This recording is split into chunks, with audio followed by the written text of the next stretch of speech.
Bandai Namco need to spark more than zero to stay afloat.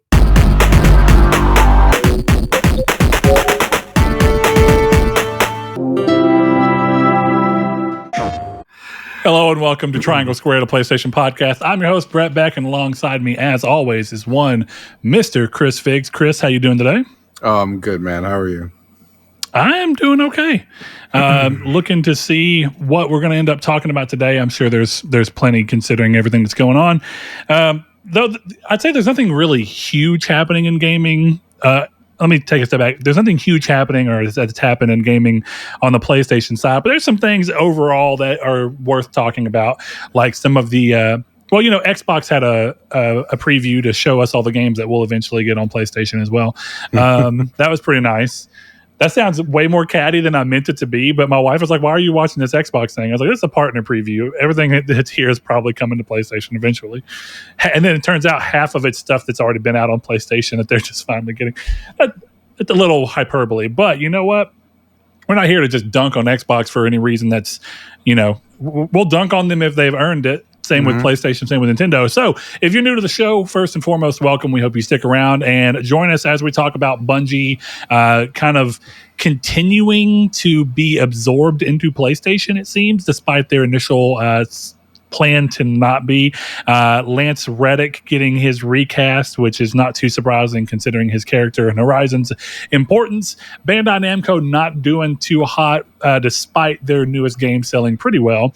And Bloober Team continuing on their upward path away from making games that they get not a whole lot of love for. So basically, we're going to call this Bloober Team's redemption arc, right? That sounds pretty good. Yeah. All right, so there's going to be more we talk about, but we always start the show off in a time-honored way of just checking in on what each other have been playing so that we can give each other the next game that should be on our list or give you some insight into a game that you've been curious about, if not put you entirely onto something that you didn't even know you wanted to play or take you off of something that you thought you might want to play. Chris, it would appear that both of us have just been taken by Atlas. So why don't you start the show off by giving us your Refantasio, your metaphor Refantasio impressions? Impressions. Oh, I don't know. Well, first of all, how far into the game are you? Let's start there. Hour-wise, what would you say? I'm not very far. I just hit 40 hours. Okay.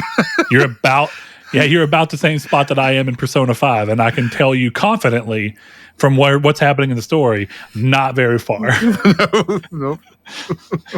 So I am pretty taken with the metaphor Refantasio. It's really good. I don't know. It's very much, in a lot of ways, it's like fantasy Persona, and then it's very much not fantasy Persona in a lot of ways. Well, let's take a second. Yeah. Look, I'm not saying the game is not great. I'm sure that it is. What's with this name? It's a metaphor. I'm not joking. Like I don't mean that. It's the Refantasio. Like what? I don't know. This just seems like one of those games where it can be a fantastic game, but they chose to name it very weirdly for the audience that they're trying to sell it for over here. I appreciate their dedication to it. I just think that this is a weird name. I think so too. I don't know, but the metaphor part at the very least tends to... Not so bad, huh? Not so bad. I think even the Refantasio, you could look at it as like, well, it's a remix of the fantasy genre in a lot of ways, because it is. And they do some cool stuff with like what humans are in this world and all this kind of stuff. So, the naming convention is weird. It's very odd, but in terms of the game itself, I'm very impressed. It's one of those where it's just like, that's all you're doing is just hitting autoplay and letting these guys talk, and you're being taken aback by a great story. So we started a beginning point of something I think is interesting. You allow the auto conversation to go, so it just moves along for you? Yeah. I accidentally turned that on Persona 5, and I was like, why the fuck are they still talking? I was relying on this to stop for a second so I could go do something. And it turns out I'd accidentally hit square at some point. Yeah. Because another thing that caught me is I kept trying to hit start during things, and I'm like, this doesn't. Yeah, I was like, this just makes me skip things faster. Yep. And I'm like, no, I wanted to hear. So then I have to hit start again to stop it, hit R3 to look at the log and go back and see everything that was said. Yeah. I haven't done it in a long time, but I'd say the first 10 hours of Persona, I was just like, God, this sucks. I hate this. I hate when games, I'm not going to say misuse, that's strong, but when they use the start button, or in this case, the options button, in a way that's so drastically different from anywhere else. It's just because it's like, how was I supposed to expect that? Right. Yeah, I mean, it's weird because in some games, in most games, I will just skip, or not skip, but like you read faster than they talk. But yeah, a lot of the performances in this are really good.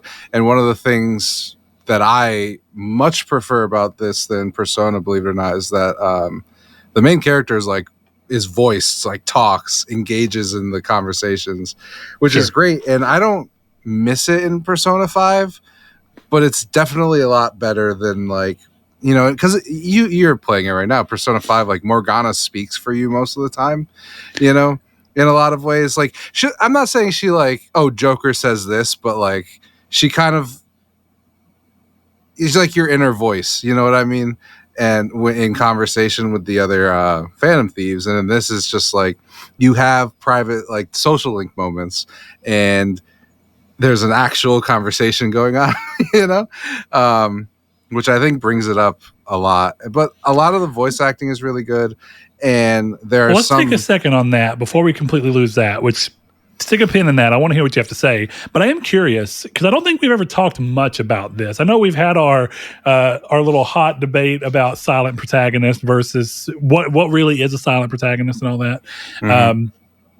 But as somebody who I know loves Fallout 3, you love New Vegas as well, and I know you love 4, how did you feel about bringing in a voice protagonist into 4? Because while I think that I kind of agree with you in the way that they present Persona 5, I wouldn't mind having my guy be voiced. Mm-hmm. I don't think. You never know for sure until it's in front of you and you're seeing it. So maybe Metaphor will give me when I get around to it. If I get around to it, probably will. Maybe that'll give me that feeling of, this is what it'd be like, and I like this. But I remember specifically for me in Fallout 4 that there was 2 things about the voice protagonist that got me. First of all, they tried simplifying what was even they had to record everything, so they wanted to simplify it, and so they simplified it to the face buttons. And the problem I had with that is that you have way less options than you used to, and then the way that they try to even go about previewing them, sometimes you hit a button, you're like, that's not at all what I thought they meant by that preview. And so I don't know, how do you feel about that and how that change got implemented in that series versus... I know that this isn't the same series, but it's clearly building off of a similar foundation, and it's from the same developers. So how do you feel about that? Well, I think in the main, I wouldn't even necessarily want to compare it to Fallout. I think one of the things that Fallout lost is like when I platinum Fallout 3, the new run I did, I played as a fucking idiot. And like there's dialogue for that. And there is not that in Fallout 4. Like in Fallout 4, your stats, like, oh yeah, you could make an idiot, but the way that game works, like, why the fuck would you do that? Like, well, and you can max everything out, More importantly, you can't even see your stupidity in action because they're not recording bespoke lines for that. So why would you spend the time? Yeah, you can't legitimately role play as an idiot character because the game's dialogue refuses. If you're a fucking idiot, why am I able to have a full conversation about looking for my son? know? It's one of those things in like Metaphor where the voice protagonist, the guy is voiced, but he's not good giving soliloquies. He's not talking like the other characters do. So it's in those moments where, like, in Persona, Joker says nothing. This guy says, yeah, we'll do that. You know what I mean? So it's less of a, like, okay, I'm choosing this character and we're having conversations and it's really deep, but it adds to like, I don't even know it's really a spoiler in this game. So I'm going to talk about a character. If you don't feel comfortable with that, skip it. It's a very early character. But there's an arc with one of your party members, Heisme, that was really emotionally, really good. You know what I'm trying to say. It was emotionally effective. And Sure. the thing that really helped it was like, you have those moments in the social links where they kind of quiz you. You know, like what would your follower, what response would work best for your follower kind of thing. And in Persona, you just throw up a guide and just follow that.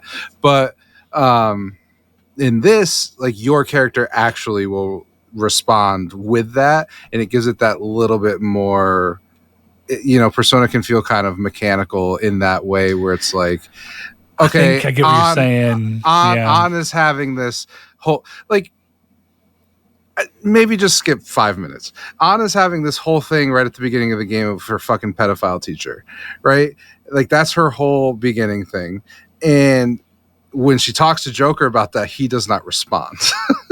Well, yeah, you're actually, so my buddy Blaze, who, you know, we've been playing with, he was recently playing, and I know this is a little different because this is not an RPG, but it's basically the same thing, and how sometimes games can really disconnect from what's happening, and it's because you're supposed to be watching it and you're sitting there because you can't do much about it. But he started playing the Dead Space remake, and his wife was like laughing because she was like, these guys are just like, while you're stuck, you know, the very first thing in Dead Space, when you get in the room and then Taco, whatever his name is, gets stabbed and they're all dying and you're just sitting there watching, not reacting at all. Isaac is just sitting there like, and she thought that shit was so funny. She's like, everyone's dying. You're doing nothing. You're not even acting like you're scared that you might need to run anything. You're just there.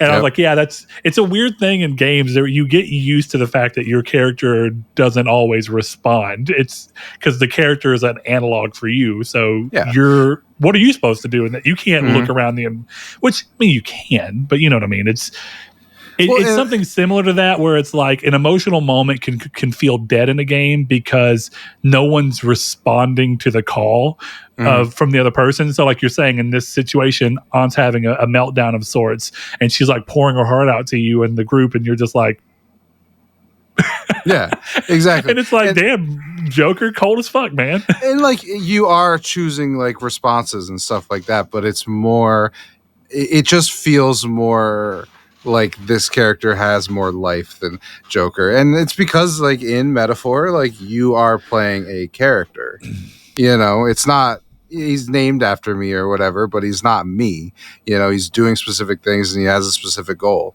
I mean, that's true of 5 as well, to be fair, but you know, I get it. I know they're different, but I only brought up Fallout because I thought it was interesting in that the way that the games go about role playing is still vastly different. Like, they're very different games. Like, really, as we all know, Western RPGs and Japanese RPGs are just, they tend to prioritize very different things in the world. And so for some reason, I don't feel like Persona would be impacted by having even if it was just something as simple as the lines you get to choose in Persona 5, that those were just voiced. Since you can't make your own character in those games, you are legitimately role-playing a character. So why not give them a voice, or give them a voice, depending on who you're playing as, and then let those be voiced, just so that whenever you have a moment come up like that instead of it being an emotionless vacuum where nothing is actually said in response, you just have that moment of like, oh, this is an actor doing a performance that's connecting with another actor, and it helps kind of sell the scene. And I don't think every game works for that. I actually think a lot of Fallout 4 story beats are weird because of the fact that they're trying to shoehorn flexibility into freedom, or flexibility into a more recorded option. So it's like the two are trying to fight each other. And I don't think Persona would have quite that issue, and they already kind of solve it a little differently, because even as you choose certain things in Persona, I remember as I was first starting Persona 5, there's a few times where you get asked a question and you can tell that the response was going to be the same from the NPC that you're talking to, regardless of what you chose. But then later, as you start to do that, I finally started noticing somewhere I was like, I know that wouldn't have gotten the same reaction. So it's kind of cool to see whenever it starts to splinter off. And I think a lot of games do that, right? We don't want to really give you freedom at the beginning because you don't understand what your actions might might do. So we're going to give you the illusion of choice for a bit and then let you kind of see where that goes before we really give you choice. And so, yeah, I'm seeing how that plays out in ReFantazio is going to be a lot different.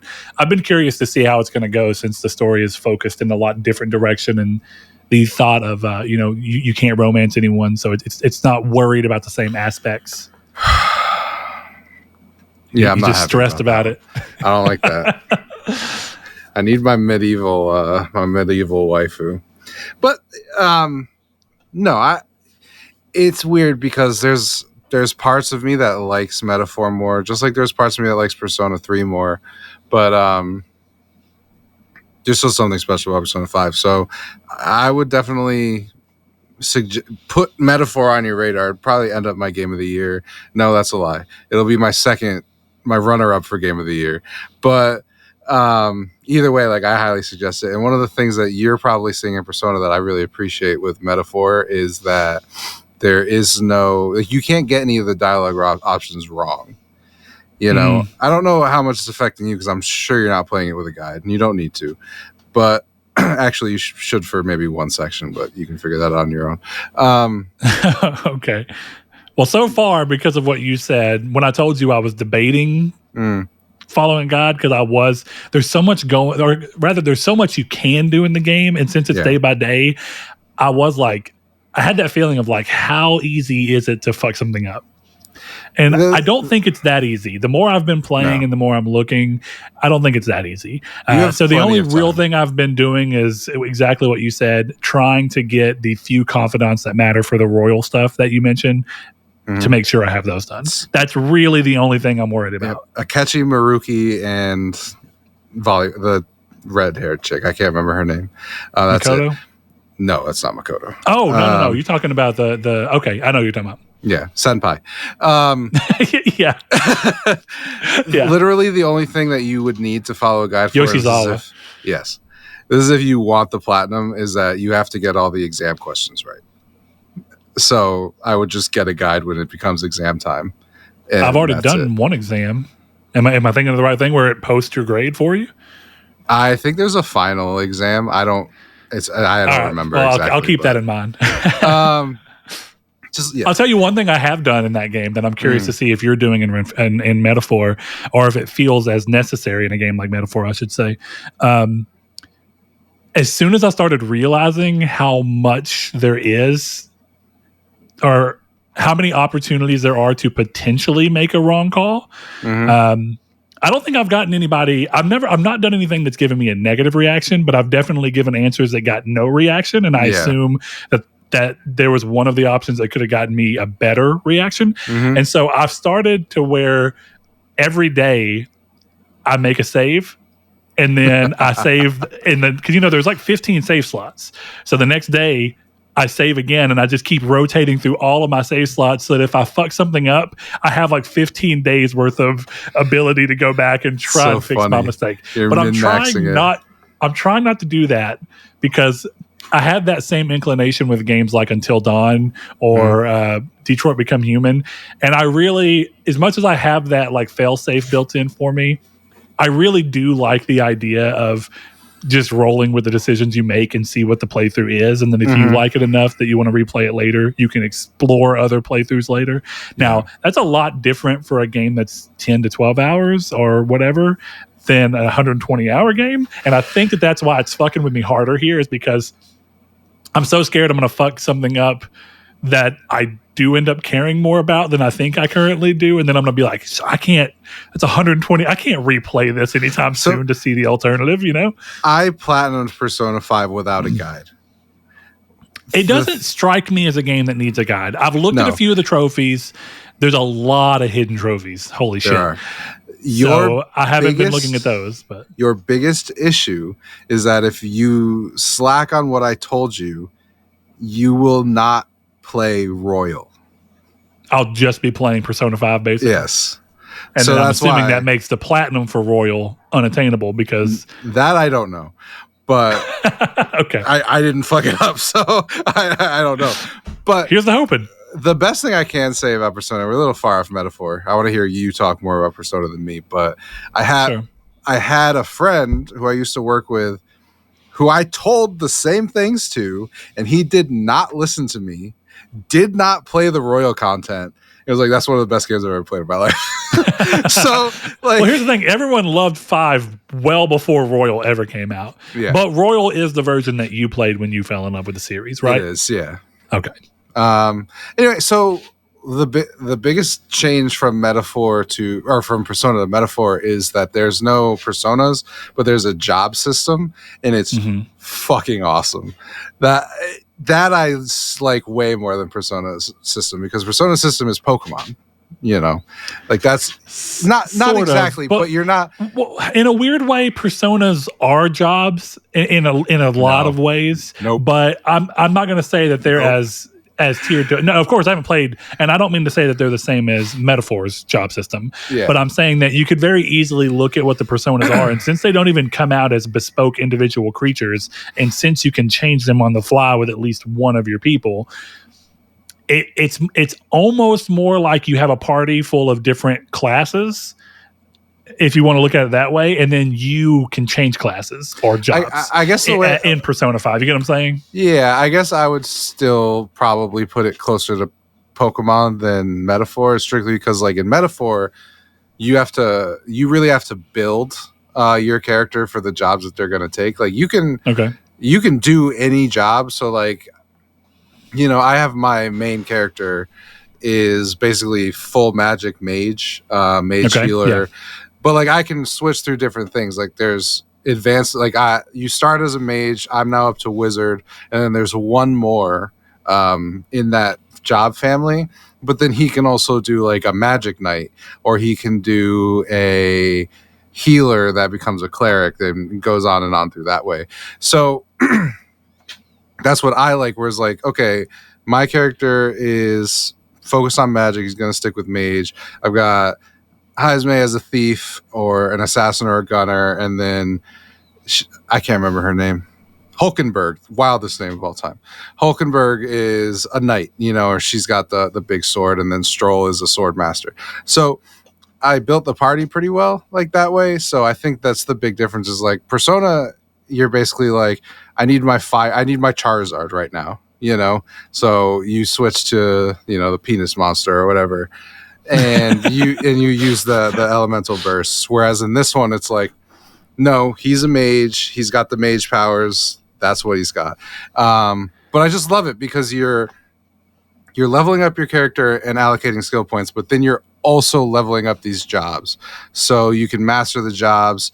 You can, again, like I said, through the bonds and the social links, you upgrade to different levels. So like, you know, this person gives me the gunner spirit, and then I can upgrade through my relationship with him, right? Yeah, I get it. It sounds like it's built on a very similar framework. It's just the inner mechanisms of it are changing. Because like instead of it being confidant system necessarily, it's probably something very similar to that, where you're still working them up, and they're just allowing you to kind of double up and make benefiting a certain job easier than it would have been otherwise. And that's how you unlock I'm assuming things like personas need to have a matching persona, or at least from what I can tell, it seems like if I don't have a matching persona for some characters, it's harder to level them up. I can't really understand, but it's like sometimes persona will have a thing where I'm going to hang out with someone and be like, I'm really going to get closer with them because of my Agathion persona. And I'm like, okay, I guess at the very least I'm getting extra credit because I have a matching persona with certain people. No, so... Maybe I should have told you this. You don't basically, so like your social links will go up if you have a persona in that type, right? So I don't like Tay the Arcana. Tay is death. So if you have a death persona, it's easier to level her up. So one of the things I fucked up in Persona 3 was there were a couple, and I was following a guide. There were a couple times where I went to do social links without the corresponding persona. I still upgraded, but the next time I was supposed to go, because I didn't have that extra little bit of experience, that bonus experience, I didn't level it up. So I basically just have to finish Persona 3, you know, kind of hoping that I figure it out if I ever go back. So that was kind of what I was saying earlier about the social links and Metaphor is you know, the little like stars or whatever that come out of people when you give the right answer. Sure. In Persona, you need to get those right. In Metaphor, you do not. Okay, yeah. So there's a chance I'm fucking up. There's a chance. Then again, I'm trying to figure out, because most conversations with most confidants, I get like 2 or 3 of those. So I'm assuming that's probably about as many as you can get anyway. Yeah, as long as you don't. It can't be that every single response is going to get you stars. No. But yeah, there's a lot to it, and I can even see kind of the Pokemon, or as you say, like, you know, Monster Collection side of Persona, because getting you to benefit while having the same matching persona is kind of you want to catch multiple personas so you can keep them. And I notice it keeps letting me have more personas, and part of me is like, oh, I guess because it gives you more combat options. But I notice I don't really change personas that often, at least right now. I like the idea of having my primary one, which I fused up into a devil persona, to Incubus. And he's got like wind, ice, electric, and curse, and then some other shit, and like some physical attacks and like a gun attack and stuff, and the ability to steal health. And I'm like, this just seems so flexible that changing to a completely different persona, knowing that I can't change again until I get done with that battle, feels too restrictive. So I just end up ignoring that side of the mechanics, and maybe that'll change later, or maybe I'm misunderstanding something even. But you can switch personas on the fly. You just lose the turn. I think. I don't even actually think. Is that what they meant?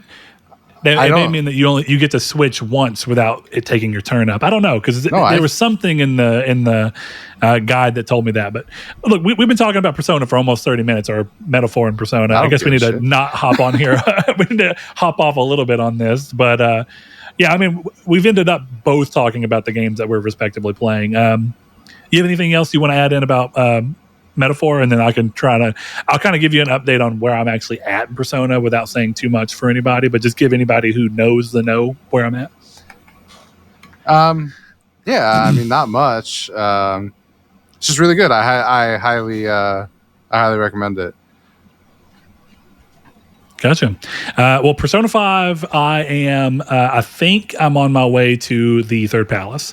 I have a particular person asking me to prove something.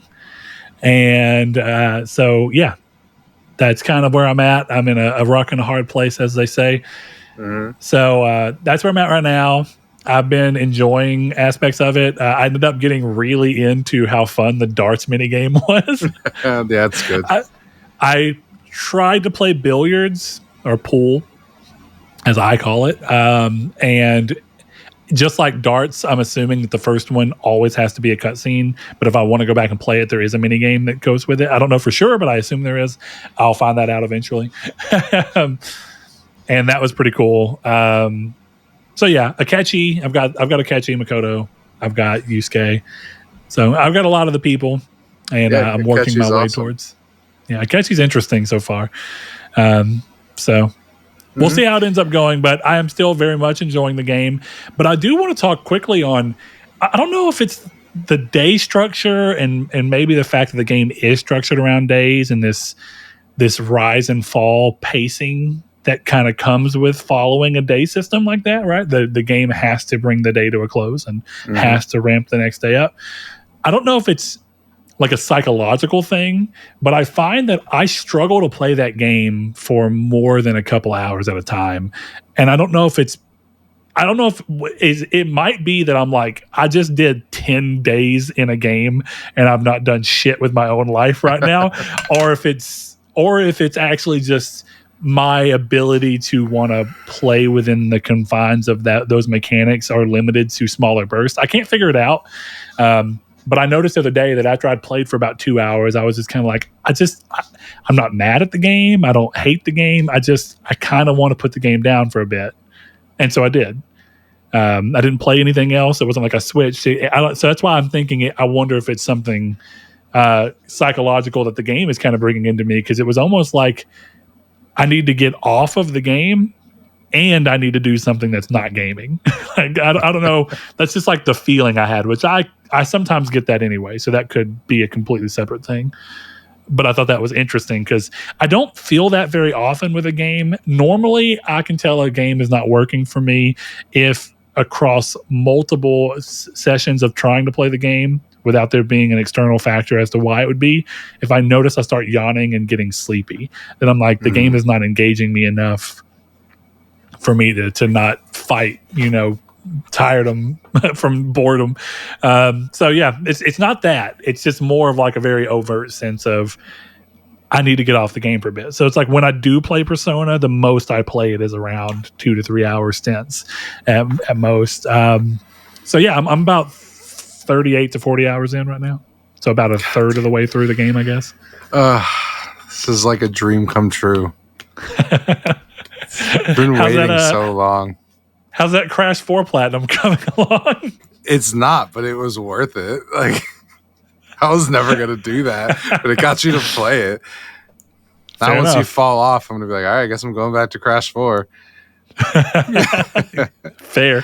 Now we just have like a back and forth with each other. Yeah. If Metaphor hadn't come out, I probably would have been playing a little bit more of that because other than Balatro, I haven't been playing shit because there hasn't been much that's been appealing recently. It's like I want to play Silent Hill and I don't even know with when I'm that in do mind, I want to actually kind of course, look, I've been crazy busy. We talked about that. I forgot to do any of the reach out for community involvement. So if you're listening and you wonder where that was, sorry, dropped the ball. But it was still fun to get together and record with Chris and have an episode out today. So I hope you enjoy what we do put out. But I have, partially because I've been stuck in a game it sounds bad. I've been enraptured, whatever you want to say, in a game that is very long. And so I kind of know that the way I play games, I'm not going to play anything else realistically. And so maybe that's just getting me out of the zone on wanting to keep up too much. But I did not watch the partner preview from Xbox until literally today when I got home from work. And so I don't know what that means. I don't know if it's just that nothing is pulling my attention or because clearly I'm gaming, I'm playing Persona, but it's just whatever. It might be a compound of the fact that a lot of games are on hold for me because I'm waiting until the Pro hits in order to play them so that I get the best version of them. Like I'll totally wait to play Silent Hill 2 until I can play a much better looking and running 60 frames per second mode. Mm-hmm. You know what I mean? So stuff like that's pretty easy.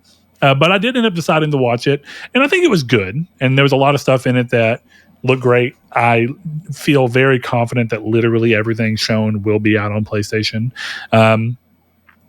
But I was kind of in that back and forth where I was like, as it was going, I was like, some of these things, I don't know if it's just where I'm at or not. Some of these things look too, like a couple of the things shown looked so generic to me.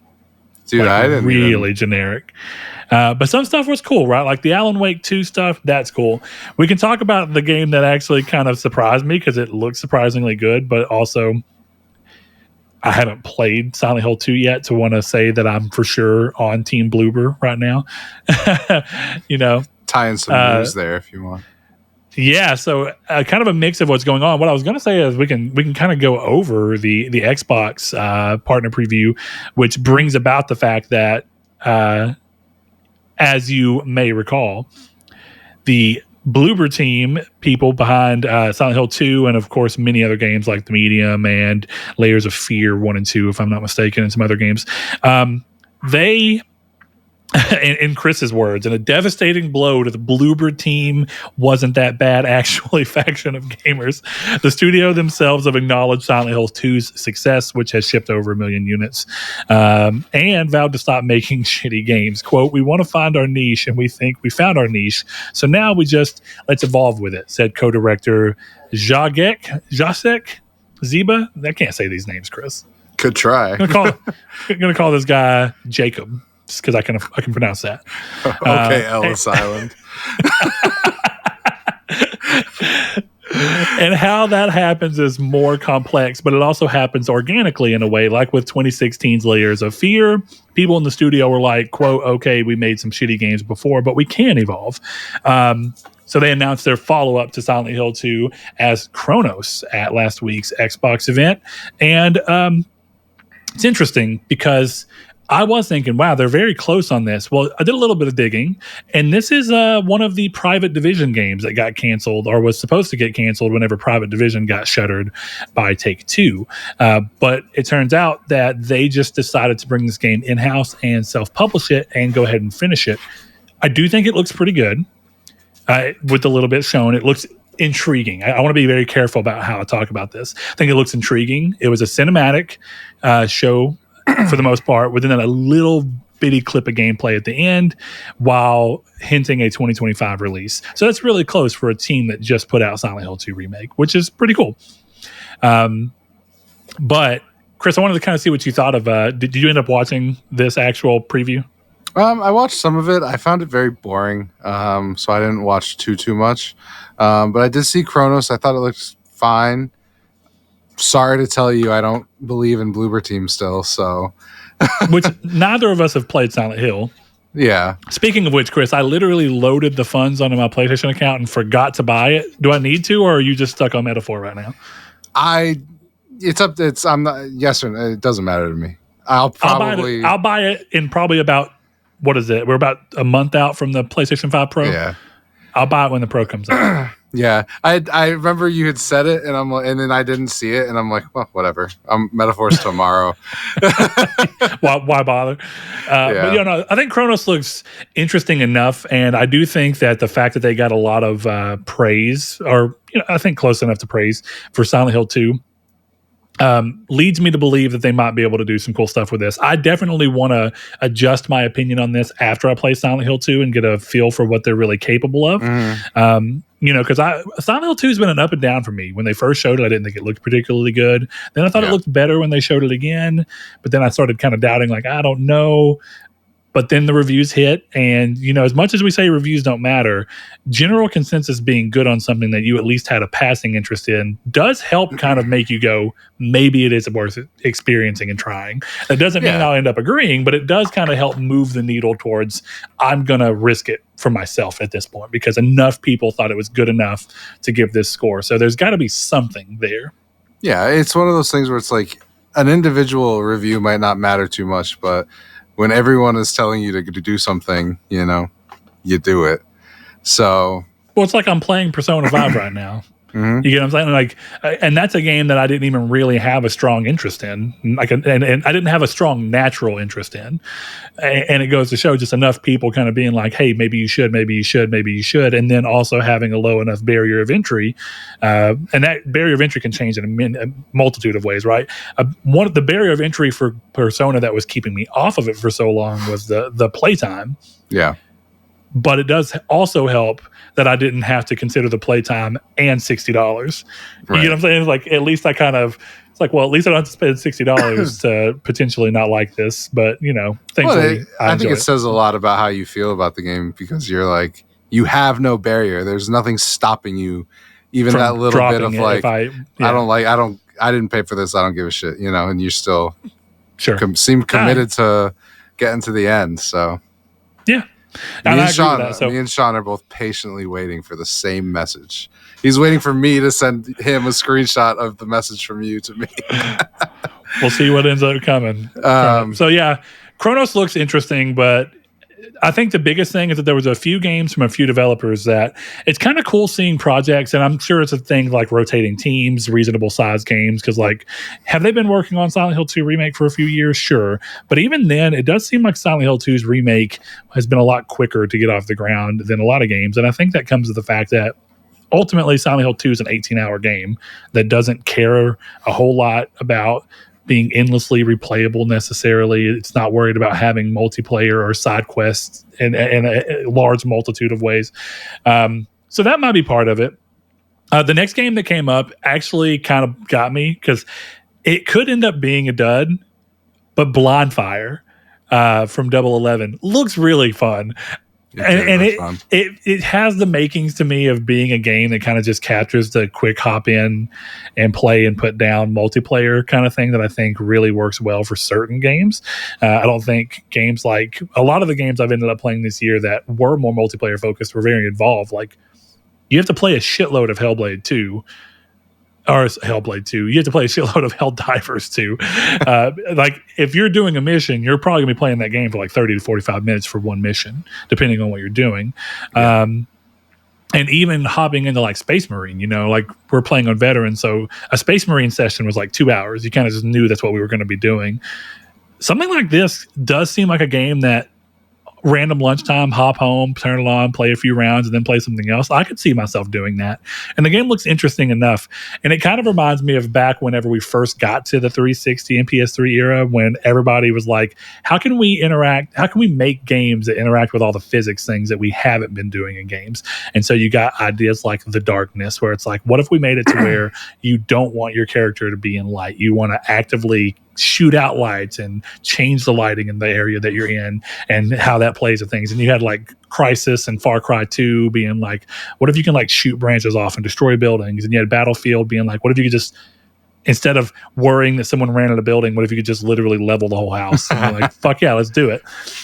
So that kind of stuff was fun, but I really feel like we pulled away from that a lot, and games got very static again.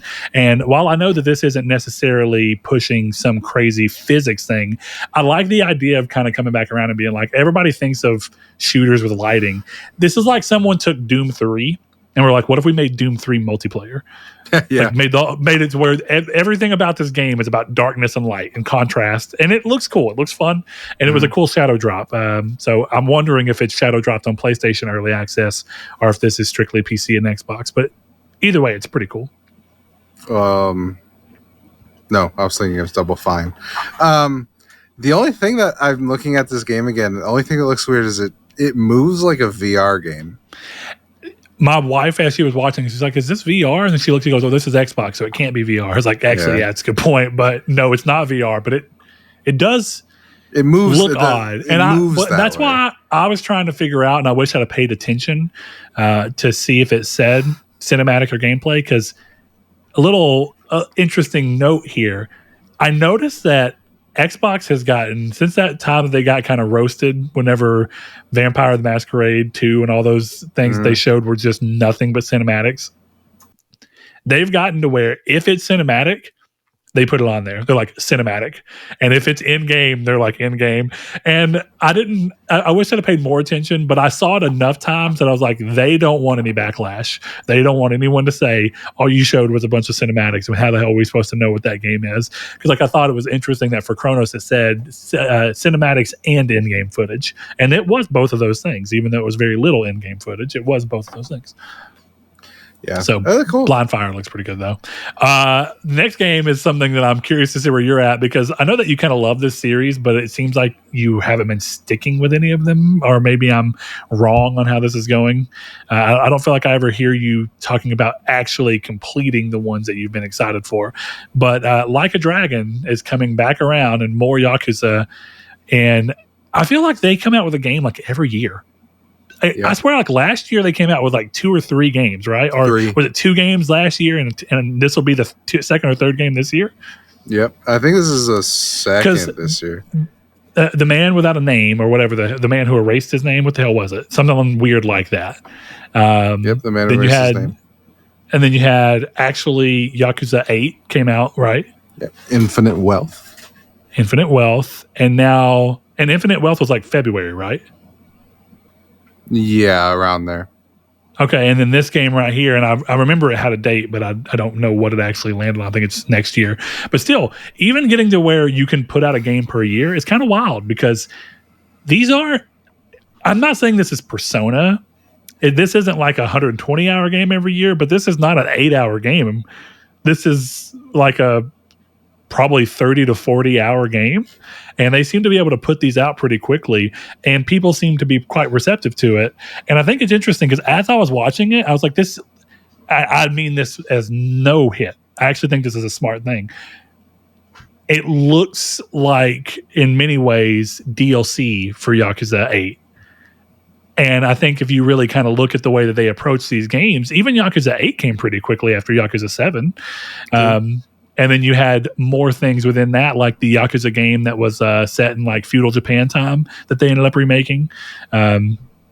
So there's a lot going on in that universe, and you have the Judgment game. So I guess, what's the studio, RGG? Yep, Ryuga Gotoku.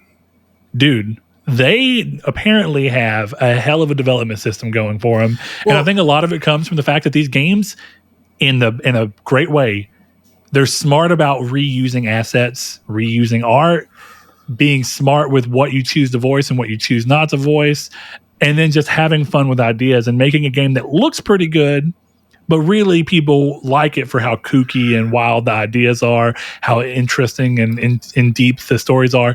So it's like whenever you look at all this stuff come together, I do feel like this is a smart way to quickly iterate upon games and be able to actually release something consistently. But what were you going to say, Chris? Basically exactly what you just said.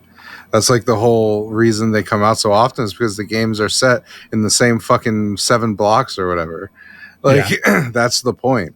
Well, this one I think is interesting because it's clearly stretching that quite far. And even the last one was because it was set in Hawaii, whereas all the previous Yakuza games, you're right. You're in that fucking same, like when I played Yakuza 0 and Kiwami, and from what I saw of Kiwami 2, I was like, oh, this is all just the same fucking neighborhood. Yeah. And it is. Throughout the centuries, basically, you know? I don't know. For me, in terms of like my play style with it, is I finished the Kiryu story and I just have less interest in the rest of it. Really interesting. Yeah, I just remember you being 6. very excited about 8, and then you talked really highly about it for like 2 weeks, maybe, and then you were just like, you never talked about it again. Dude, it's the JRPG thing. Like it's been sorry. Outside of Atlas games, I don't finish them. Yeah, but do you think you can pinpoint what that is? Is it just how long they are versus the level of quality that you're looking for? Or what is it? I mean, like, 'cause I do find it interesting that you seem to have a lot of interest for the games, but your interest peters out as you play them, and then you really love them very quickly, and then you're just kind of like, oh yeah, I'd stop playing it. I think for a lot of these, the JRPG system is very, not JRPG, but like the turn-based system is can be very repetitive, which is one of the things that I really like about Metaphor, where it's like I can switch jobs on the fly and I'm doing a whole different set of moves, you know. Sure. Persona 5, as much as I love it, for me it's more of a style story thing, because the basic gameplay of Persona is analyze, hit the weakness, all out attack, continue running through the castle, analyze, hit the weakness, all out attack, continue running through the castle. It's the same. The combat in Persona is the same every time.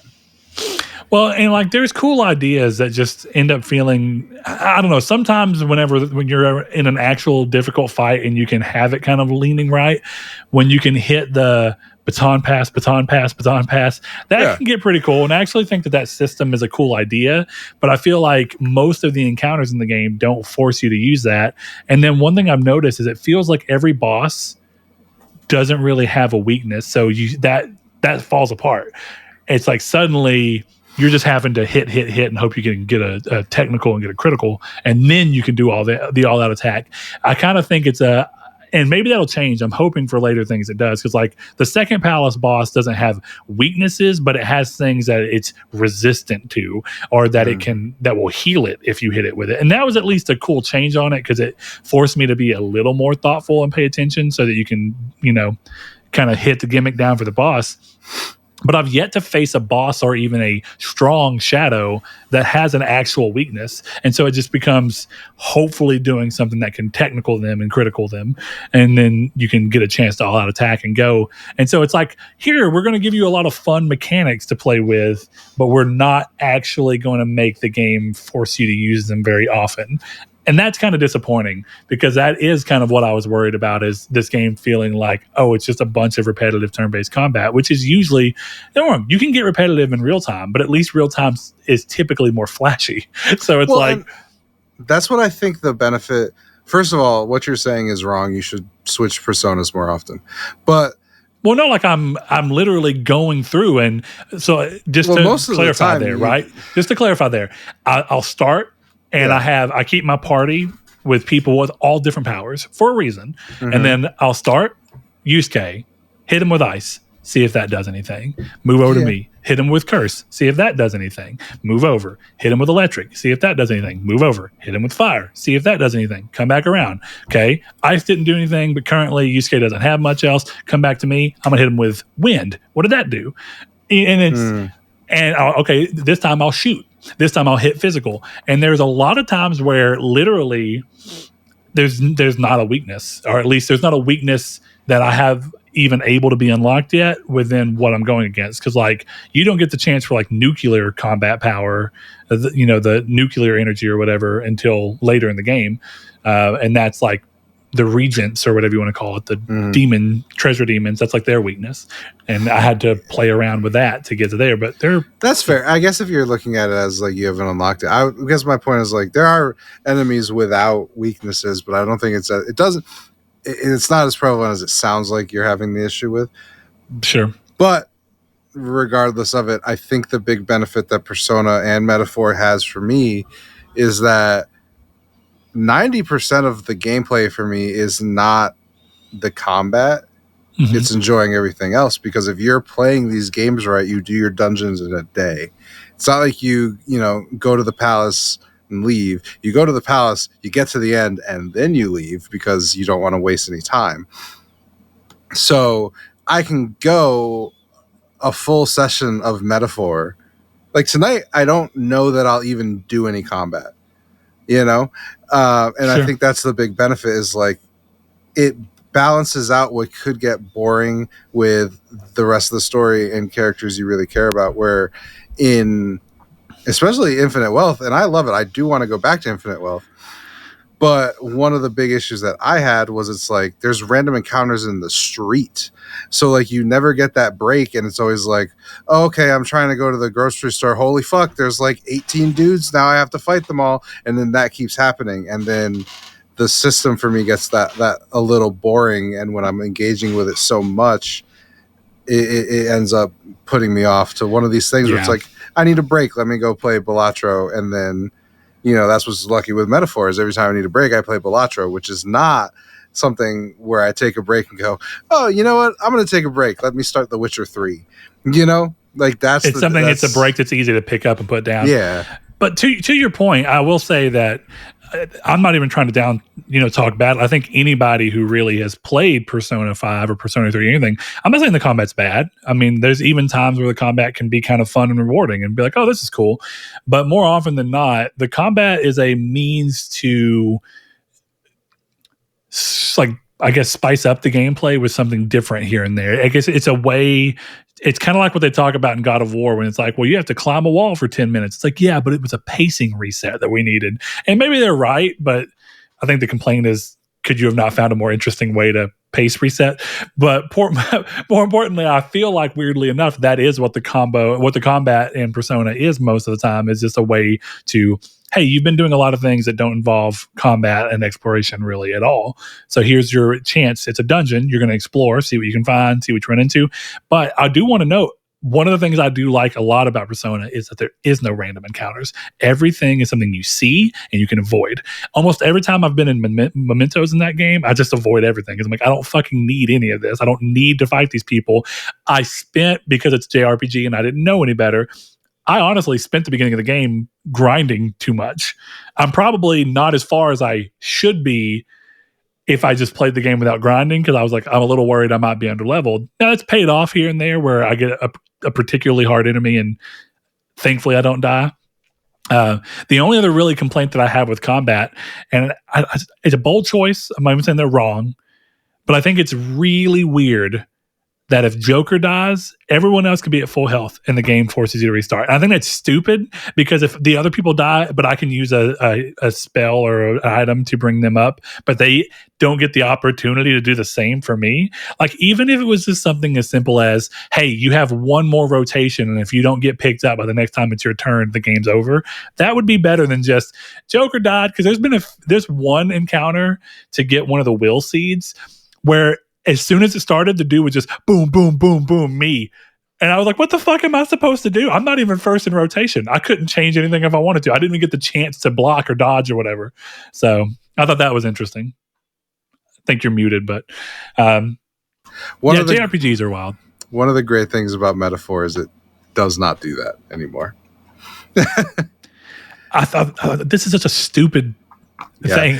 I don't like, because I was getting really frustrated because I had to retry that fight like 9 times before he finally targeted someone else at the beginning of the combat. And I finally got to fight, and I was just like, this is so stupid. Why is this like this? But It was fine. So yeah, that game looks interesting, and it's cool to see people turning games out quicker while still having a decent quality to them. Because I mean, like, I don't think anybody would say that the Yakuza games feel cheap, because I don't think that they do. They don't. I agree with you. One of the other games that actually got me, Mouse PI for Hire. I thought that looked fucking sick. It just looked like Cuphead Doom. Is that Mickey Mouse? Is that like public domain Mickey? Dude, I don't know. I think that they're clearly pushing a lot into that while knowing that Disney can no longer really do anything about it, even though they're not claiming it's Mickey. I just think that they don't have to worry about cease and desist or anything weird like that. Shit got Mickey hands, bro. Yeah, but definitely aiming to look like that. But I think it looks really fun. It looks interesting. That's the type of game I'm willing to play. Definitely if it comes in at the right price, which I imagine it will. So,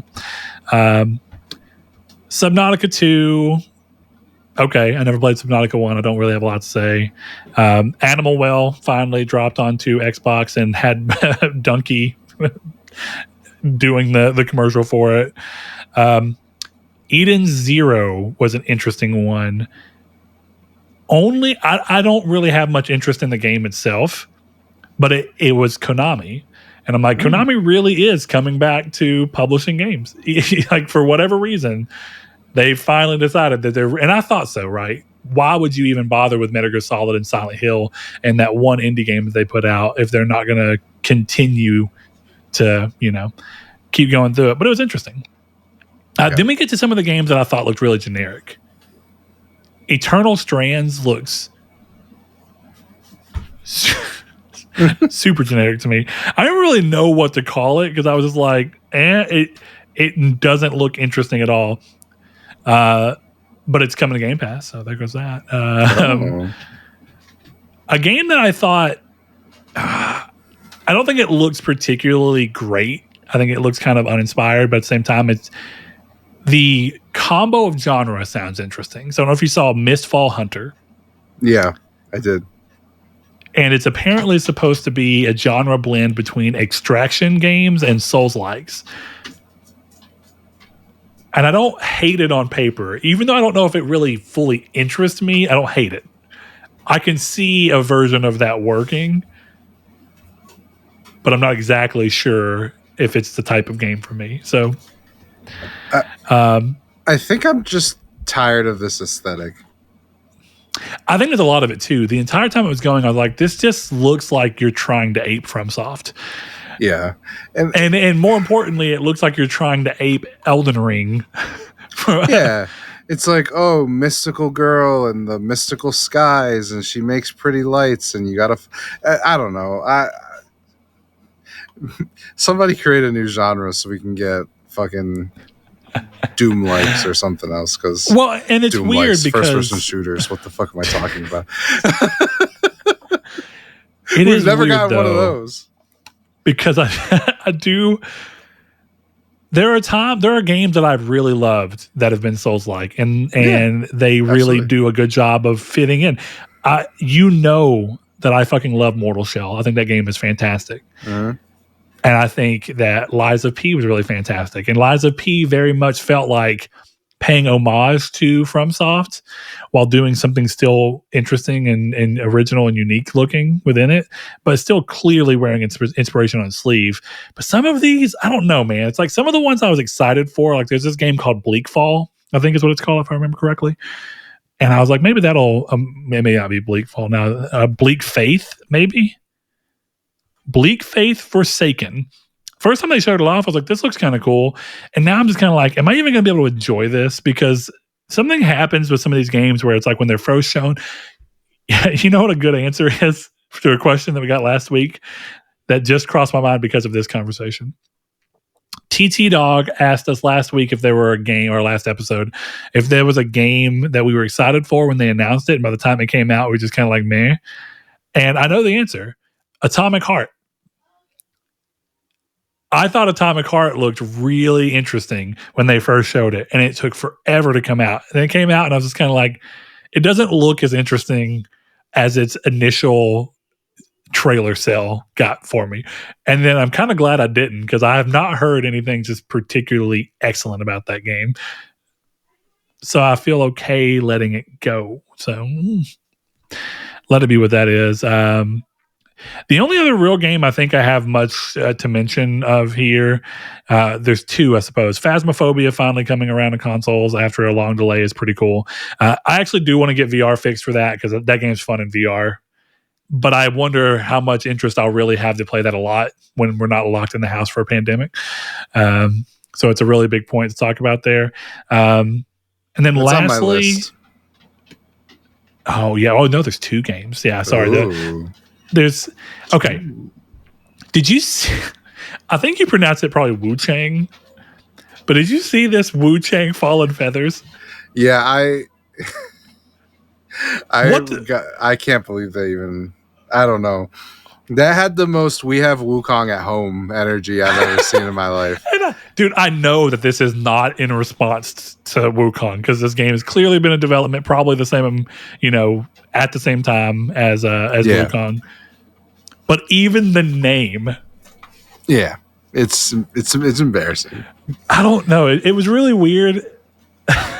I think I'd find it less funny if it looked good, but I didn't think it looked particularly. I don't think good it looks. either. I don't think it looks bad or good. I think it just looks fine. But I thought, I almost wondered, is some of that because it's so similar to Black Myth in a lot of ways that it's just kind of like. Either way, this is really interesting because it's also from a Chinese developer. So it's like, but this happens a lot in movies. I don't know if you've ever paid attention. There's a lot of movies movies come out often where it's like the same basic idea happening again and again. So that's been pretty interesting to see. But yeah, that was a game that kind of was on my mind of what a weird way to show. And it did kind of feel like, well, we get a chance to show a game from China that kind of that's an action game. Yeah, it's neat. I like the designs, but I'm never going to not laugh at the timing of all this. I think it's like I was talking about with the movies. I think it's which one you play first and which ones you get. I guarantee you someone who hasn't played Black Myth probably looks at this and like, this looks cool shit. And then they'll play it and be like, wow. But by nature of having known of Black Myth, people who played Black Myth Wukong, I wonder if they're more likely to be like, eh. Yeah. Absolutely. The last game is primarily I want to talk about, because I don't know if it's my type of game or not, but it's FBC Firebreak. And the reason it's interesting is we have yet to see Remedy hop into the world of first person. Mm-hmm. And I think that's really the thing that got me, because calling this to be set in the Control universe, but then completely changing the genre within it, I thought was interesting. I don't hate the move. I'm a big fan of playing around with the genres in which you let an IP exist within. In many ways, Control and Alan Wake are in the same universe, and they are effectively different genres. Control is more of an action game, and Alan Wake is a survival horror. So kind of going a different way with a first-person shooter co-op multiplayer game is interesting here. But I think also outside of that, I want to hear your thoughts on the game. But I also wanted to hear, this game is hitting Game Pass day one and PS Plus day one. And I almost wonder, do you think that that's in response to seeing their response to Concord? Do you think that this has been in the works well before that? Or do you think this became we're going to charge for this game, but we want an easy barrier of entry that we can still make money off of? I think that's just kind of the smartest way to go about trying to get into a saturated market, is to be like, hey, it's free. Because, I mean, that's the thing. I've said forever, like, Concord should have been, at the very least, free for premium PS Plus subscribers. So agreed. I just think this is smart. I'm not a big fan of day one, but if you have a completely multiplayer game in a crowded genre and you're charging $40 for it, it doesn't even matter if the game is great. At the end of the day, what you're battling with mindshare for the genre, and you're battling with somebody going, spend $40 on an unproven game, or go play Fortnite, a game that's very well proven, or Apex, a game that's very well proven, or play Warzone, a game that's very well proven, for free. Yeah. And that is a really, don't wrong, it sucks, but that's a it's a hard calculus to beat the consumers over with. Yeah, it's one of those. It's funny because Sean sent me a text with this, and my response was, "Yeah, I just don't have faith in these games." And then I sent him the tweet that was like, "Oh, it's free on Plus and Game Pass." And he was like, "Yeah, I'll play it." So like that's all it took, was being like, "I'll hop in and check it out. Maybe it's good. If we like it, we'll buy the Battle Pass." Like that's like the whole. Yeah. That's our transaction now. If you're a shooter, you need to be free, and you need to sell me a Battle Pass. I wish that wasn't the case. I love to pay for shooters. Nobody can say I don't. I paid for Concord. You didn't. So like it's one of those things. But I just think that has to be the transaction now. The transaction has to be: you give me the base game, you sell me Battle Passes, you sell me cosmetics, and we go from there. Well, one thing I thought was interesting is that I wish I could find it. I saw it earlier or I saw it yesterday whenever I was looking on Twitter. And basically it was them saying if people are worried, and look, I know that this is one of those things. I'm not saying that it's a problem if it were live service or anything, but just speaking to exactly what you said, if I'm remembering what I read correctly, he was saying for anybody who's worried that we're hopping into live service and that this is a very multiplayer focused live service game, that you're going to be in battle passes and all that stuff. If I'm not mistaken, I actually think he said that that's not what they're going for here. This is not necessarily meant to be a forever game. This is kind of meant to be you buy it, you play it, it's supported. There is an easier barrier of entry with Game Pass and PlayStation Plus. But it sounds like they don't have interest in having this be like a seasonal game or anything like that, which is good and bad, right? Because it does mean that as you invest time in it, you know that you're investing time in something that's probably not going to change massively. It's not going to have a big arc of a ton of changes, but it's going to have an idea that's going to be able to bear out, maybe at max a couple of years of play for people who click with it. And if that is the case, I think that's kind of an interesting idea, right? Because it's almost like returning Destiny to its pre-Battle Pass days. Well, you can't argue with it, right? Yeah, you can't. Yeah. And that's what I wish a lot more games were going for, is not we're your new job. You're gonna clock in for your shift at Earth in Destiny at 9 to 5. No, it's just like, hey, we're having fun. Let's hop on and play some of this game. Kind of where like Space Marine has been for us, where it's like, you want to hop on and play? It's been really good. Play some Space Marine. It's like, yeah, we'll play like an hour of Space Marine, and that's how it goes. Like, dude, we need to start whenever you get home. We need to start hopping into a few multiplayer matches every night. Not every night, but like a couple times a week at the least. We should be able to pull that off. Yeah, I think we can make that happen. So, but I hope it's good. I'd like to play it.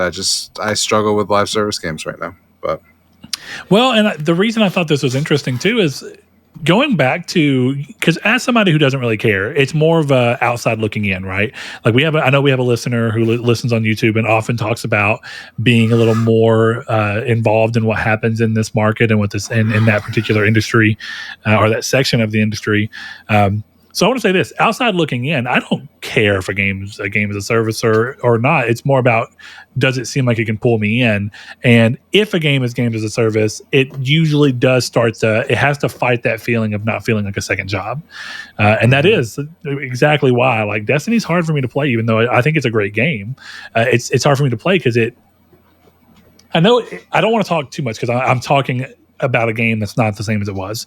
But when we were playing leading up into Witch Queen and playing Witch Queen, the problem is that Destiny for many years, whether or not it's like that now, I know that they've reworked the way that the light level works and stuff like that. But for many years, that game expected you to buy the expansion, start playing it, and play it indefinitely so you could actually experience everything that the expansion had to offer you, by basically making it to where if you wanted to see everything in that season or that story, you had to play until you were max level, which took hundreds of hours. We know because we put fucking, how many hours was it? Mine was 150. So yeah, something like that into it in a couple of months. And so when you look at games like that, I do struggle with that side of games. But then again, I don't know if I would say Concord's the same. But Concord was trying to avoid all of the season pass style stuff. You got a ghost in your house? Yeah, apparently. Dog But yeah, ghosts. so that was the thing, is like, I actually thought it was kind of smart that Concord wasn't trying to immediately be like, hey, buy this season pass, buy this, buy that. I also could see why people who are really into games as a service thought, well, this is not going to keep my attention because there's no carrot on a stick for me to work toward, which is it's a struggle that you go through. But this is interesting. I'll be curious to see how this goes, because the other game that they did, the multiplayer aspects for, what was that game called? Do you remember, Chris? Remedy developed the multiplayer X. Crossfire. Yeah, thank you. The X is what got me, and it always makes me want to say X Defiant, even though I know that's not it. I'm going to walk away for 30 seconds, but I'm listening, so keep going. Yeah, go ahead. I want to move on away from that and go into the next piece of news that we have here. And that is that Lance Reddick, who passed away in 2023, has had Silence in Lego Horizon be recast. So the actor that is replacing him has not been announced, but we do know he's in the game and he will be voiced in the game, but not by Lance Reddick. So that is probably who we can expect to voice Silence moving forward in the Horizon universe if we see him anywhere, which wouldn't surprise me. So we'll see how that ends up playing out, and when the next time we see story relation for Horizon come into play as well. So speaking of that, going back to Firebreak for 1 second, part of what interests me is that it is story focused. Mm-hmm. And so there is essentially a carrot on a stick here for a little bit, at least. It's kind of like, when we were playing through Space Marine, it's like, well, I want to see it through because there's a story I'm trying to figure out what's going on here, what's happening. And it just also happens to be really fun to play co-op. Right. So that's pretty cool. Go ahead, Chris. You got something? No, I'm very interested in whatever they do with FBC. I wish I liked Control as much as I like Alan Wake. Yeah, I think. Have you revisited Control? I think you did, didn't you? You tried to revisit it? Right after I got the platinum in Alan Wake, I redid Control and fell right off of it again. Yeah, I think Control's a really fun game, but it is also very auteur. I'm actually surprised that game's as popular as it is, because that game effectively doesn't have an ending. It's one of those games that just credit starts to roll and you're intended to keep playing. Don't wrong. Like, there is more that happens, but I don't know. It just doesn't feel... It feels like it's trying to build towards something else, which is not a bad thing. It's just leaning on the fact that it's a weird game, so you can go, well, no, the game was trying to tell you this. You're supposed to experience this. But when I replayed it recently, I still really enjoyed it. But I still felt the same at the end, like, what the hell was that? I would like to go back. Yeah, next thing that we'll talk about, and then we'll start kind of wrapping up into all that, is Insomniac and Nixxes Software announced that Spider-Man 2 will be crawling onto PC next year. They also sent the internet into a venomous state, announcing that there would be no story DLC coming for Spider-Man 2. Despite being leaked during the large data breach from Insomniac, it seems plans for the Carnage DLC ran into a bit of a loud noise and was ditched. Now, was it Carnage, or I thought it was Venom? I thought it was almost Carnage. like a... Venom was the Miles. Carnage was the Spider-Man 2 DLC. You're correct. There was one more pack too. I just didn't remember what it was during when I was writing. Interesting. So I do wonder what that means for Venom, though. Is Venom actually going to get the Miles Morales treatment still? I don't care if it does or doesn't. It's just more of a curiosity of how much can plans change, and more importantly, how much did plans change because of the data breach? That's what I was going to say. I wonder if they were like, people want this, so they know, so we're not going to do it. Man, I wonder if it's that, or the fact that much like Horizon Forbidden West, these games are coming earlier in the PlayStation 5's lifespan, so they're not hitting the same numbers that they got on PlayStation 4.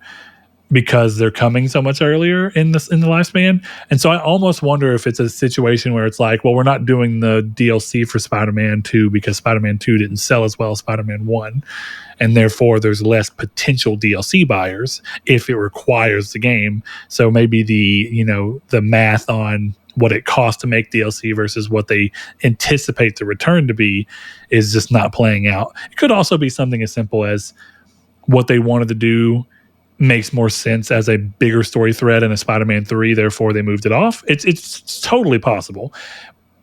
But it is curious because both Spider-Man 2 and Horizon Forbidden West sold worse than their predecessors.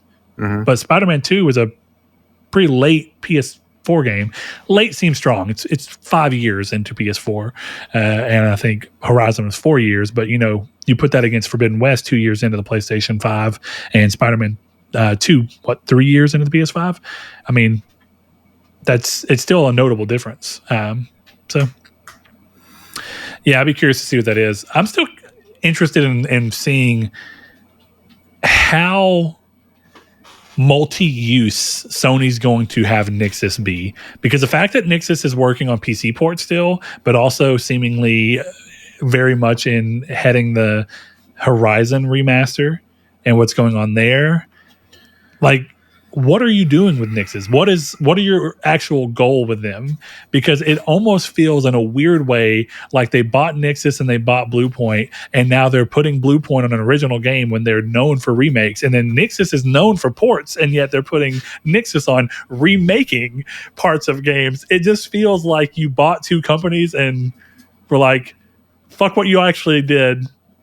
But the one thing for Nixxes is that at least Nixxes, since their purchase, has been being used for what you expected. Mm-hmm. And now it's seemingly starting to change, whereas Bluepoint got purchased. And by all accounts, the first product from Bluepoint is going to be not a remake, which is fine. I'm not opposed. I want new IP. I want new ideas. But Bluepoint's a weird one to do it, because I do think they've proved themselves as developers, but I don't know that they've proved themselves to casual people who would buy a new game. Bluepoint is only a name that's known in the words of in the mouths of people who love these very niche games that Bluepoint ended up remaking. You know what I mean? Mm-hmm. Well, so they're like a Fanatics development studio. Well, that's what's always been the weird thing with me about Bluepoint. I've said this before, but it's like me as a trained chef. I got to the top of my game. I get hired at, I don't know, head chef at Hell's Kitchen, and we're going great. And then the first day the first day at Gordon Ramsay's, I go, you know what, man, I think I'm going to wash dishes. Or I'm going to serve, I'm going to change it doesn't, it just doesn't make sense. I don't know. I'm going to go be a pharmacist. Yeah, there's something to be said about letting Bluepoint, if their real want was to stretch their creative muscles with an original idea, it's cool to buy them and give them that freedom. It just feels weird outside looking in to be like, you bought somebody ostensibly because of the work that they did with remasters or remakes, and remasters, arguably, because Bluepoint was behind pretty much all of the great PS3 360 remaster trilogies and collections that they did. Like, they did the God of War one. I think that they did the Echo Shadow of the Colossus thing. They did the Metal Gear Solid collection, HD collection. So I think that they did the Uncharted, even on PS4. They did the Uncharted 1, 2, and 3 up to PS4. So they have a big history of remaking things. They also handled Gravity Rush remake, if I'm not mistaken. So you keep going, or remaster, and you keep going. You're like, so this is what the pedigree for the studio is, and you've worked with them for a long time, and you're buying them and allowing them to change, which is cool. It's just strange. Definitely when there are so many games that could use really good remasters and or remakes, if Sony's going to go that route. And they are. And yet we're getting remakes of games like Until Dawn from people like Ballistic, Moon, or whatever the hell they're called, instead of the studio that's known for like award-winning remakes. Yeah. I'm glad they're spreading their legs or whatever, but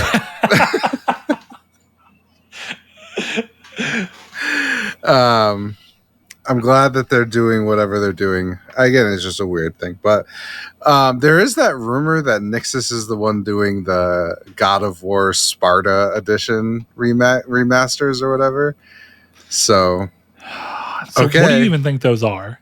Because I've seen people talking about them and saying it might just be a remaster collection of the Greek years for Kratos. But do you think that's where they'd really start? Or do you think that you might actually see something like as bold as almost like what we saw Hangar 17 do? Isn't that Hangar 13? Is that what they're called? 13, yeah. Okay, so Hangar 13, like what they did with Mafia, is there a chance that God of War 1 gets a full remake treatment? God of War 2 and 3 get remasters? God of War 3 does not need to be remade. No. If we're being legit. That game is incredible and holds up really well. My hope is what's on PS4. Well, I guess that's not stopping them, but not even a little bit. Yeah. To me, it's like, I think if it was me, it would be just remastered ports, Yeah. as minimal work as possible. I could see like, how long doing a lot of work to 1. You know what I mean? But if you're going to do it to 1, you should do it to 2. Well, maybe, but I only mean this to say, when's the last time you looked at God of War 1? I mean, recently. Even though it was a very big exclusive for PS2, the jump from God of War 1 to God of War 2, despite being massive, like 2 or 3 years, is massive. And if you remember, God of War 2 came out after PS3 was already out and still looked incredible. Like, what the fuck is happening on the PS2? So all I'm saying is that if you were even just to do kind of like what they did with the Kingdom Hearts HD trilogy, where you take the Kratos model from God of War 2 and just ported in God of War 1 so that Kratos' character model looks a lot better, I think that type of work for God of War 1 would be cool. Like just going in and sprucing up a few things with reusing assets from other games that you just made higher. So if you still want it to look and feel like PS2 God of War but at a higher resolution, cool, give us God of War 2 Kratos model. Hell, give us the PSP Kratos models. They're even higher. Because like God of War 1 Kratos kind of looks like a puppet. Yeah, he does. I don't know. The rumor itself, it makes me think that we'll get just a port. I would, even if it was me, I would hope it's a port collection of 1, 2, 3, Ghosts of Sparta, Chains of Olympus, the 2 best ones. And great games for real though. I love Chains of I won't say best. God of War 3 is an incredible game. Chains of Olympus is the only one of the Chains 5 of Olympus or 6 and that Ghost made are me great. cry. So Ghost of Sparta is great too, man. Both of the Ready at Dawn games are fantastic. Chains of Olympus, the field moment. I was like 13 years old playing on the PSP. Like, this is so sad. I have to mash circle right now, and I don't want to. Oh, dude, God of War 1 at the end when you have to hug your wife and child in order to heal yourself. Dude, I was playing that game at like 11, 12 years old, and I was like, fuck, this is sad. I was like, this is brutal. But no, I think it'd be a cool idea. But really, I think the only games you need to do that to, if I'm being real, God of War 1, God of War 2. And I think if you're being smart, since you've already been doing this, you don't need to do that work realistically. You can, definitely, since they're willing to make people pay for whatever. But they've already proven that they can get PSP games running with trophy support at 4K and probably 60 frames per second. I think all you need to do is make both of the PSP games available via PSP backwards compatibility on PS5 and just let them run at 4K, because those games look fantastic. They're directed really well. The cutscenes look great as long as you can bring those up and up-res those to look good. I don't really see any reason to touch those games. But I think God of War 1 and 2, since the new PS2 emulator that they used for Sly Cooper and Tomb Raider is a little more iffy than their PSP emulation, I think there's a reason to actually go through and port those games up, Yeah. What you'll really get me is if they do anything at all to bring forward God of War Ascension. Because that game gets shit on, and it is the worst God of War game. I'll throw it out there. It's still a good game, and it has some pretty cool shit, and it looked incredible as a late PS3 game. I could not believe it. It's not nearly as good as God of War 3, but it's not a bad game. I would like to see them do here's God of War Ascension, and we've remastered the multiplayer, and it's our new live service initiative. It'd be interesting. David Jaffe turns in his podcasting chair and just has a freak out. He's like, I understand John Garvin now. All right, we're going to do one more before we go to our last topic, and that is Bandai Namco, despite releasing Dragon Ball Sparking Zero to a pretty I would imagine for a studio or a publisher of their size in a game like that, Sparking Zero sold over 3 million copies on its first day, and I'm assuming it's only continued on, maybe not millions past then, but it wouldn't surprise me if that game's at 4 million or so now. Power of Mexicans, baby. Your people really. I'm sorry. Whoa! What the fuck? That was specifically to get a reaction from you, Chris. Thank you very much for that. Yeah. That game doing really well seemingly has not stopped them from needing to completely restructure. So Bandai Namco is reducing its workforce and canceling several upcoming titles due to low demand. Over 100 employees have left so far. Another 100 will potentially be resigning. If I remember correctly, people who are familiar with it are saying that they're essentially doing the Japanese company thing of canceling projects that people are working on, but instead of firing them, just putting them in a room with nothing to do to basically encourage them to leave on their own.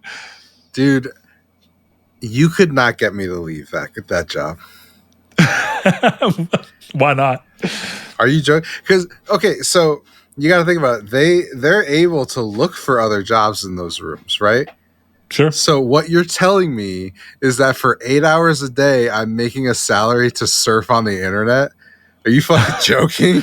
More importantly, if you can get a work from home job and then you can just make an office in the office, dude, if they're trying not to fire you anyway, what's going to stop you from just getting a check from them while also doing some other side hustle to make money?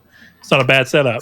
Actually, dude, that was a really big problem during the pandemic, is people having like 4 work from home jobs and just doing them all simultaneously. Yeah. But having no issues. That is crazy. Yeah, pretty interesting. But yeah, there's a number of games that have reportedly been canceled. And so this comes off the back of a lot of games that seemingly didn't do too hot. So recent titles like Tekken 8 and Dragon Ball Sparking Zero have seen incredible success. Bandai Namco recently announced that the anime MMO Blue Protocol is no longer being released worldwide, with its Japanese servers due to shut down in January of 25. They're now choosing to cut costs by cutting staff. Like I said, putting them kind of in their little room and asking them to leave on their own. So it's interesting. Some of the games that seemingly have been canceled says the company recently canceled the mobile title Tales of the Rays, and has also announced that it will pause development on several titles, including those featuring characters from popular anime and manga series One Piece and Naruto. So Bandai Namco will also cease work on a project commissioned by Nintendo, though no details about the game were given. So this is what's interesting. Bandai Namco and Nintendo is kind of crazy, because Bandai are who develop Smash since the Wii U. They did the Wii U 3DS version, and then they did Smash Ultimate as well. So for them to be working on something else with Nintendo, but choose to no longer work on it, they've got to be in some pretty dire straits. Yeah, and it would also tell me not Smash. What if it was, though? What if they're so bad off? But there's no way. Nintendo would have to be like, dude, these games have been selling, so we'll give you more money. Keep working on it. Yeah, they have the honor to work on Smash. If anything, that's the last thing you cancel. Yeah, that's crazy. So I don't know. It says that some of the games that have not been confirmed to be canceled yet are recently leaked Death Note, Killer Within, and Bleach Rebirth of Souls. Neither of these have concrete release dates, so they hope that they're not going to get canceled, but so far they've not been announced. So this is just a big change up, but it does go to show you that gaming apparently continues to just be in a very volatile state. And it doesn't help that these are Japanese companies, and that the yen is in a very rough spot right now. So conversions towards Japanese and dollar rates are not very favorable, which is, as you may remember, why the PS5 Pro is so specifically expensive in Japan as opposed to most of the other. Don't get me wrong, that problem exists in a lot of areas like Canada, and if I remember correct, one of the European currencies is also seemingly pretty high. But yeah, it's rough, and that goes towards a lot of things. The price of the PS5 Pro in general is high because these things are being paid for by a company that's having to convert money from a far less successful currency right now into a currency that costs more. So I'm sure that probably is somewhat what's impacting Bandai Namco here. But man, this is kind of crazy to see. They've been so big for so long, and their games tend to be so budgeted that it's surprising to see them miss by that much, apparently. Yeah, and it's interesting how gaming is, where like these are the Elden Ring guys. They had an Elden Ring DLC come out this year, and they're like, "Oh, we're fucked." I know, man. That's crazy, but I don't know. It's like, let me ask you, what do you do with that? Let me ask you a question. Up? Do you think we're going to get to an inflection point where it's basically Tencent, Sony, and Microsoft who are really the ones making games? Because it seems like every publisher is not doing well outside of the big three. And it makes me wonder if, like, okay, Bandai Namco's fucked, Sony swoops in. Sega's fucked, Microsoft swoops in. Capcom, the Dino Crisis remake didn't hit because nobody actually played that game. Sony swoops in. You know what I'm saying? And like at a certain point, I get what you're saying. God, I hope not. I really mean that, because basically you want different decision makers. Yeah. Right. And don't get me wrong, sometimes getting purchased can actually get you in front of better decision makers for certain things. Right? There's like Activision being bought actually has a chance to have Activision come back to being a company that makes more than Call of Duty. Whether or not that'll actually happen remains to be seen.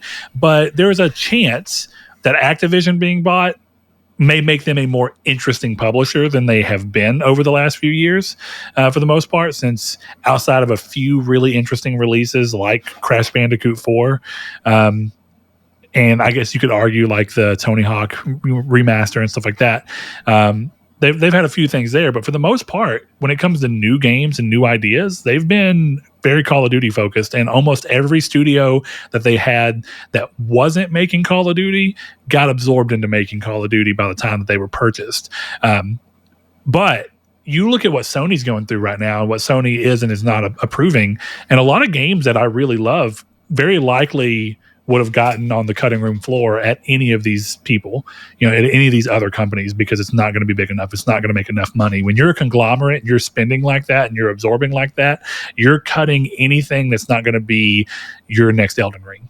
You know what I mean? And that's the problem. And you can even see from what we're seeing from Sony, if reports are accurate, what we can at least tell this much is that Sony really thought they had something with Concord, regardless of how much money they actually put into it.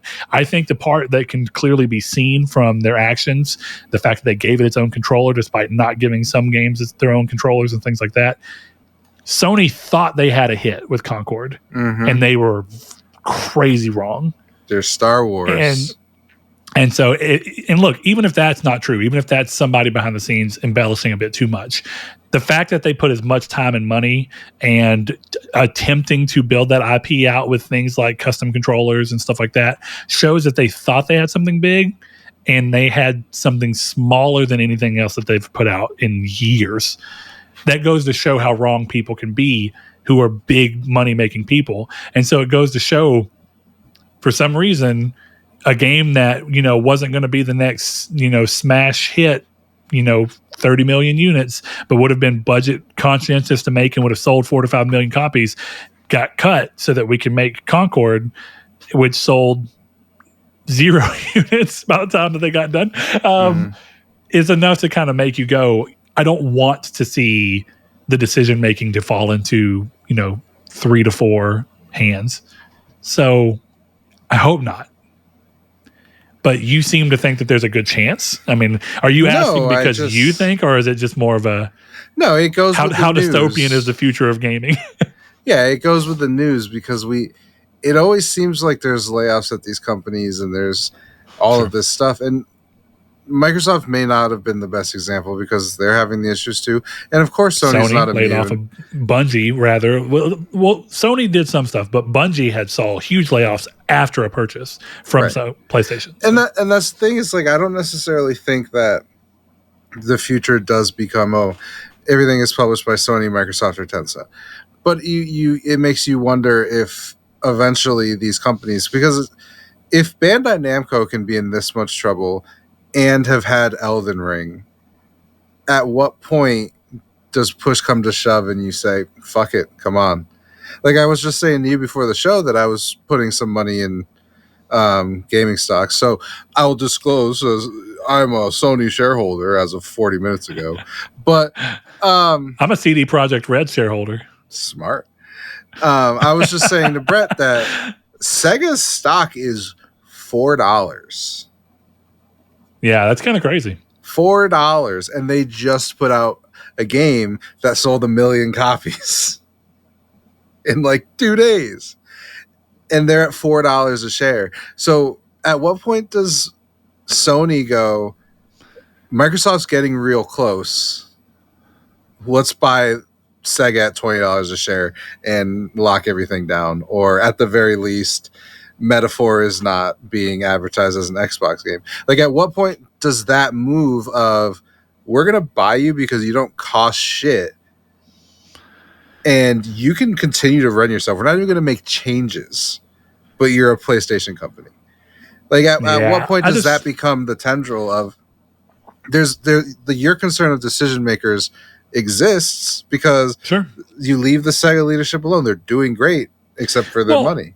Let's be real for a second though, right? If the leadership is doing great creatively, but they're not necessarily bringing in the money needed, and we know from a lot of things that Sega is not necessarily swimming in cash. They're surviving, thankfully, because of a few really good bets on a few really good games. Atlas honestly seems to carry them quite a bit, and the fact that the Sonic movie franchise has turned out to be very successful has been probably a godsend for them. Yep, and Yakuza. Don't forget Yakuza. Yeah, and Yakuza's it's a big, and Yakuza's only continued to get bigger over recent years. I remember it being a budget friendly, but it did pretty well for them back on PS2 and PS3. But late PS4 and the PS5, Yakuza has blown up. So yeah, you're right. There's a lot of games that they have going towards them, but they have misses just as often. And so when you look at all that, I guess what I'm kind of saying is, like, even if you're just saying their money's not great, maybe because of a couple of decisions and Sony buying them could stabilize that and let the creative things go off, and maybe it all works out. I guess what I'm really saying is, at the end of the day, we know that when you buy somebody, it's never set in stone. And the reason you know that is, we're literally in the news right now. We're seeing Sony and people from within Bungie announce that more of Bungie is absorbing into Sony. And originally, what were we told as consumers when Bungie got bought by PlayStation? We're a completely separate company. Yep. We will completely run our things on our own thing. We will just be under Sony's ownership. They'll benefit from our revenue and sometimes from our knowledge, but we're going to have full control over ourselves. And that's clearly turned out to not be as true. Now, I'm not saying they still don't have some autonomy. They very well might. But we've seen rounds of layoffs. We've seen games not necessarily hit performance targets. We've seen them need to slim down. And we've seen Sony pull people from them to start a new company. Now, is that because Sony demanded it, or is it because Sony offered, y'all are having problems, you have too much staff, we have a specific need that we were already trying to build, we can pull these people in, keep these employees, and make this new team off of that? It might have been something as simple as that, or it may have been Sony saying, listen, you're not delivering as an autonomous company, we have to make some calls here. We're taking this part of your business and rolling it into something else that we can try and diversify with. And all it takes is Sony buying Sega and one weird decision going off and Sony going, we know we told you that you were going to be able to just control things as you see fit and keep going, but you haven't made enough money. There's been this problem. We're taking over. And then what happens? Well, sure. It's the proverbial slippery slope, is that once they own them, they always have the opportunity to change their mind on what they're doing. And it's essentially fear mongering on my part, but I think it's a reasonable worry to hope it doesn't go that way. Right? It's not an unreasonable worry, but I guess the counterpoint I would make is that exact scenario, not under Sony, what happens? Subjectively worse for everybody. Scenario. Yeah, I mean, maybe. If Sega's not making enough money to the point where Sony has to step in, Sega is not making enough money to be solvent on their own. Well, but that just depends, right? I think what it comes down to is how much autonomy do you want? Because, like, right, these people that agreed to work at Sega, may just want to see it be that Sega vastly restructures and changes the way that they look at games and the way they budget games and everything. And that's one way to solve it without having to literally take the decision-making process out of the hands of people that you might otherwise like working for, right? I guess it's kind of the thing of, would you rather go down on a ship that you built and you tried your best and it just didn't work out? Or would you rather go down because someone bought your ship after it didn't work out, said they were going to fix it, things didn't quite go as well as they were hoping for, and then they just closed you anyway? I think for me, objectively, the second one, but I don't know. It's probably a little bit of pride, but I do think there's something to be said that I would rather my endeavor fail on my own than be bought by someone and still fail. I don't know why, but it's like, at least I know that I gave it all I could, and it was always my decision making. But like, because then you get to throw the blame to someone else. Like, well, we only went under because Sony. So Sony's ruined us. Again, to be fair, like, Sega's nobody's project anymore. It's, the people who would have those feelings are not there. At this point, it's how much money are we getting? Sure. I guess there is that, right? It's like, well, at least I went under with more money in my pocket. Yeah. And the thing is with like the autonomy stuff, like, I'm not saying Sony, any company who went this route would just let them do whatever they want. But I don't think you buy Sega or Capcom or any of these companies and go, nothing comes to Xbox, nothing comes to Switch. So I think in a lot of ways you look at, hey, operate as normal, but maybe we're going to take Persona back. You guys can have Metaphor, or Persona is 6 month exclusive on PS5. It's still going to Xbox, but it's not going day one. I think I think even in the scenario that we're talking about, I would almost think that scenario would end up being, maybe I'm just an optimist, but I feel like that scenario in a lot of ways would end up being the best way for the gaming community as a whole to go, strictly because there would be so much money that these companies would have to recoup that I'd be willing to bet that there are less exclusives if the first parties, and again, Tencent, whatever, owned all these things, because they're like, we can't afford to keep fucking Persona on PS5 by itself, so we'll give it to Xbox, Yeah, maybe. And but I think that right, like, if I was looking at your scenario, if you're looking at it and saying Sony wants to buy them so that they can get some kind of, bespoke benefit, either timed exclusivity or marketing rights, or, hey, we don't want you to ever market. You can do all that just with much cheaper deals that you can choose not to renew or re-up or anything without taking on the burden of companies and employees and benefits and all that. You know what I mean? So, yeah. And I think you see that for the fact that Sony still very much just likes going to somebody being like, hey, we think your game looks cool. We think that people will really like it on PlayStation. We want to give you this much money to always make sure that when this game is marketed, it's marketed for PlayStation. And I think it's just a much more efficient and cheap way. And clearly we know that because it's been happening for a long time with a lot of people. And it's kind of like you said, right? It's mind share. And that's what they're paying for. Even when they pay for exclusivity, they're paying for exclusivity because they hope that it increases market share and mind share. You want to be the people, you want when people think of something to be like, oh, PlayStation. So you want, right? If Grand Theft Auto 5 is the biggest game to have ever come out, you want people to go, oh, Grand Theft Auto 5, that's PlayStation. Even if that's not true, you want the first thoughts of someone's head when they think Grand Theft Auto, regardless of whether it's 5 or what, you want people to go Grand Theft Auto, PlayStation. You want that series of events in your head because it's going to mean more people are probably going to buy a PlayStation, and then they're probably going to buy the game on their PlayStation, and you're making your money, right? So it just seems infinitely cheaper to just go to Rockstar and go, hey, we don't want to buy you because that's really expensive and complicated and runs the risk of government involvement. So instead, we'll just give you a lot of money to only to basically, as far as the world's concerned, this game's only coming out on PlayStation from marketing standpoint, right?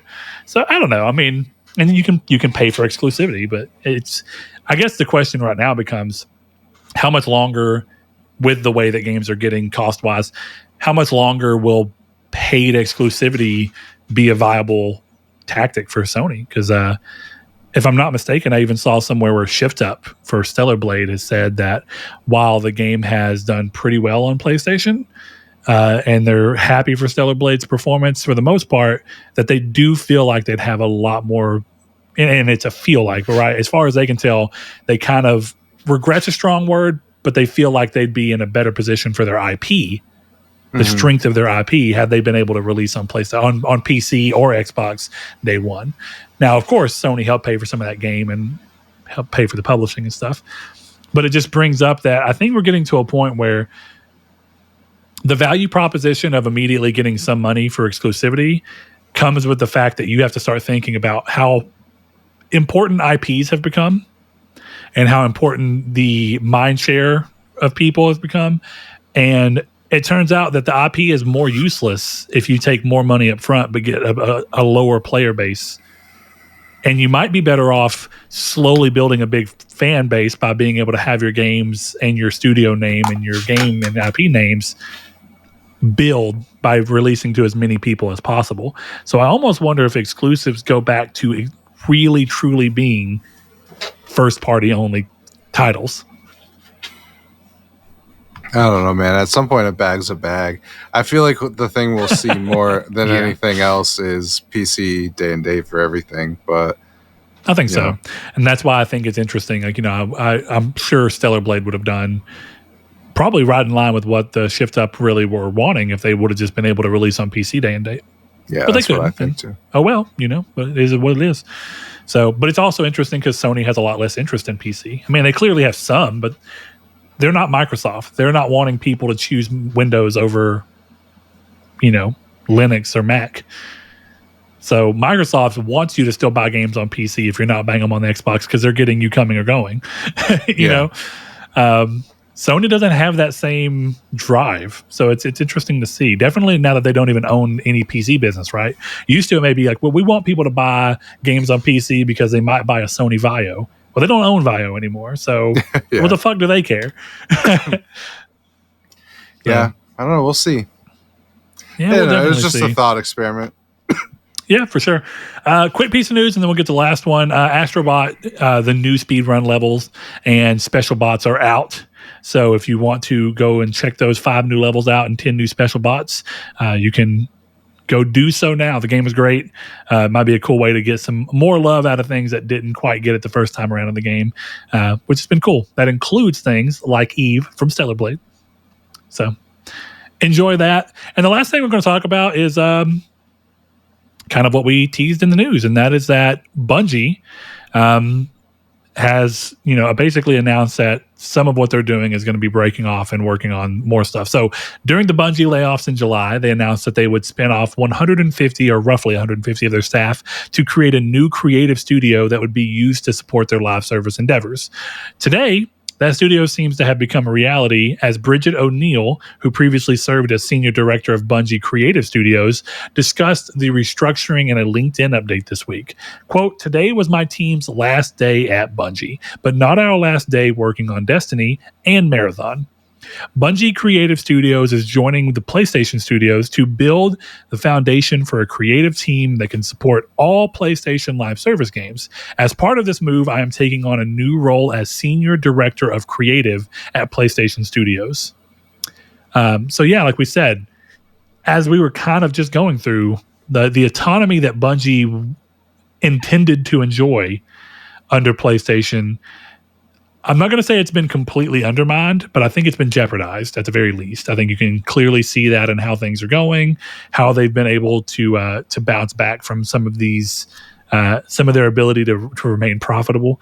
And like Chris said, I'll give him this. I'm sure that the people at Bungie who didn't get laid off because they had an opportunity to go into PlayStation and work somewhere else are thankful that Sony bought Bungie, because they're probably thinking the same thing as you. Well, if Sony didn't buy us, what are the chances that I would just literally be jobless now like 100, 150, maybe hundreds of my coworkers are? Exactly. And it's a hard pill to swallow. But I think what's interesting about this is it does show that this move is being completely made without Jim Ryan. No longer can we continue to do the Sony's live service push was because of Jim Ryan, and they scaled back because they didn't want to lose all of their investment, but they don't want to do as heavy in live service. And there was a lot of speculation on our side. But I think that this right here and the goal that they seemingly are working towards does show that even without Jim Ryan, there are people within PlayStation who still view having a strong live service team baked into their actual PlayStation studios is important enough that they wanted to create this kind of support structure within there. And that, I think, tends to show me that they have still a lot of live service games to come, and that, from what we can tell, Concord has not derailed all of PlayStation's work, which is sensible. But I'm still curious to see what happens with Concord if Concord comes back. And more importantly, if we see any real fallout from Concord that results in something canceled, more so than just restructuring of plans that they had ahead. But Chris, you're a little more live service, or I will at least say multiplayer, but live service oriented than me. And I'm sure we'll hear from other listeners who are also even more so live service focused than you or I, either one are. But what are you kind of taking away from this? I mean, does this seem obvious? Did you think that Sony was going to clearly continue, or did you actually think Concord might have spelled some kind of readjustment, step back, and maybe scale back from PlayStation? No, I mean, I don't think there was really.